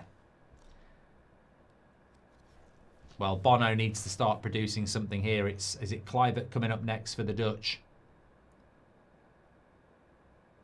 He's missed. Oh my God. He's missed as well. Sends the keeper the wrong way and he hits the foot of the post. Adam says, morning, Boadi and Chouamini to Man United. I mean, it's a good penalty in the sense that he sends the keeper the wrong way, but he hits the foot of the post. Now then. If Morocco score, we're back level. Story of the game, really, isn't it? Dutch take the lead, but can the Moroccans come back? It's well, it's Rahimi here. He's already missed a big chance. Surely not again. This was the guy that could have won it in extra time. Verbruggen made a great save, but he should have scored. Done it again. Oh, it's in! Oh my God! Oh my God! You can't speak. He takes the penalty, Verbruggen saves it, and then knocks it in. Oh, I think he's unlucky. He makes the save, and oh my God. He doesn't even know he's done it.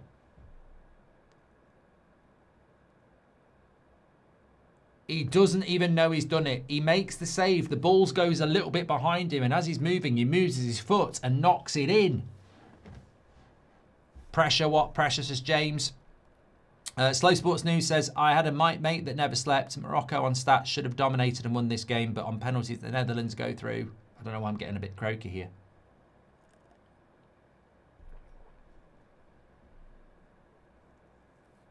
Alpha says, new rule, if the game goes to penalties, you lose your best player for the next game on a red card. Here's Weghorst. And it's a good penalty. He can take them. Well, look, technically, Morocco have missed 2 penalties in a row. They haven't. They've got 1 back. But technically, they haven't scored a penalty yet, really. So I still think the Dutch are going to do this. Morocco look very nervous. They are quite a youngish team. The Netherlands experience coming through. He looks nervous as well.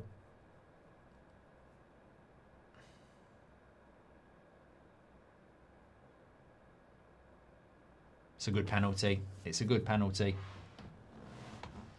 He took it well.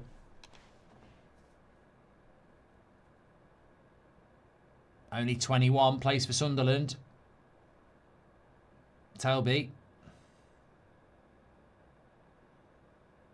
Keeper went the right way, though. Verbruggen looking like the better goalkeeper on penalties here at the moment. And all they need to do, the Netherlands, is keep scoring because they are first.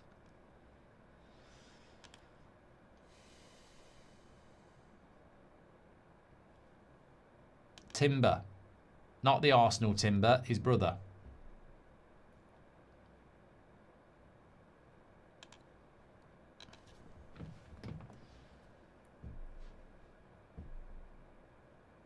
Oh my God! What the fuck? That is... I can't believe how bad that penalty is. I can't believe how bad that penalty is. I mean, look, if the Dutch conspire to lose this game on a penalty shootout, Verbruggen makes a save and knocks it into his own goal, and 2 players have completely missed the target trying to hook it in the bottom corner. And he missed by a long way. And I tell you what, it's Hakimi stepping up. I mean, this guy's got experience. If he scores this, the Netherlands are in big trouble. And he's hit the... What? He's hit the post as well? These men can't hit the target. These penalties are trash. 3 penalties now. They've gone for the bottom corner. 2 of them have hit the post. 1 of them's completely missed it. And I tell you what, this game is swinging. Well, I won't say what I was going to say, but it's swinging. The momentum is swinging from side to side to side. It's basically sudden death now. But I tell you what, if Morocco had scored that, the Dutch would have been in big trouble. Make sure you subscribe, and if you're watching on YouTube, thanks for all your follows on TikTok. They're too tired, says James. Yeah, maybe the guy who said they're going to be too tired for penalties is right. So Somerville, you'd back Somerville to score. I like his run up here. It's straight. He's going to angle it off, and I'd say he'll put it top corner. Good run up. What the fuck? What did Bono do? Just palm it out? I don't even know how he saved that. I tell you what, you very rarely see a... Let's have a look. That is unorthodox by Bono. Like, literally, you're not normally in that area of the goal to make that save. You normally start from a standing position and dive. And he was... For some reason, he was stood up on the right side of the goal. And it's because he was moving across like that. And I'll tell you what, unorthodox or not, that's an incredible penalty save.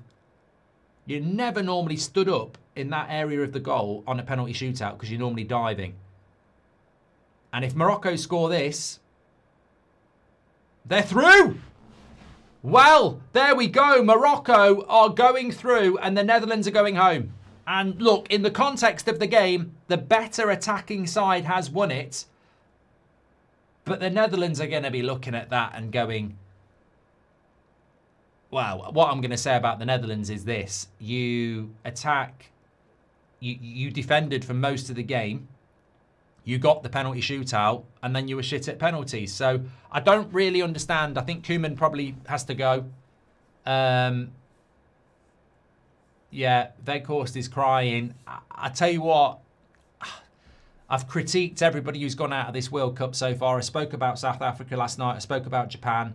I thought Japan were too respectful to Brazil. I thought South Africa played too defensive. I think the Netherlands, you played very defensive. And I would have thought to do that, you might be better at penalties than you were.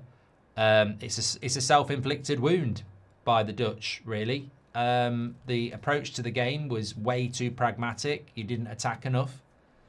And I think if you're Dutch, you're pissed off because you go, we played pragmatic football and then we lose on penalties.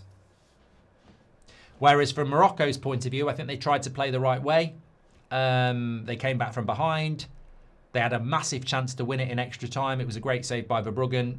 And then in the penalty shootout, they've won it. So in a footballing sense, I think the right team won. Morocco take on Canada now. And look, Moroccan football's on the up. As somebody said, they finished 3rd place in the last World Cup. They've got a great chance of hitting the quarterfinals now.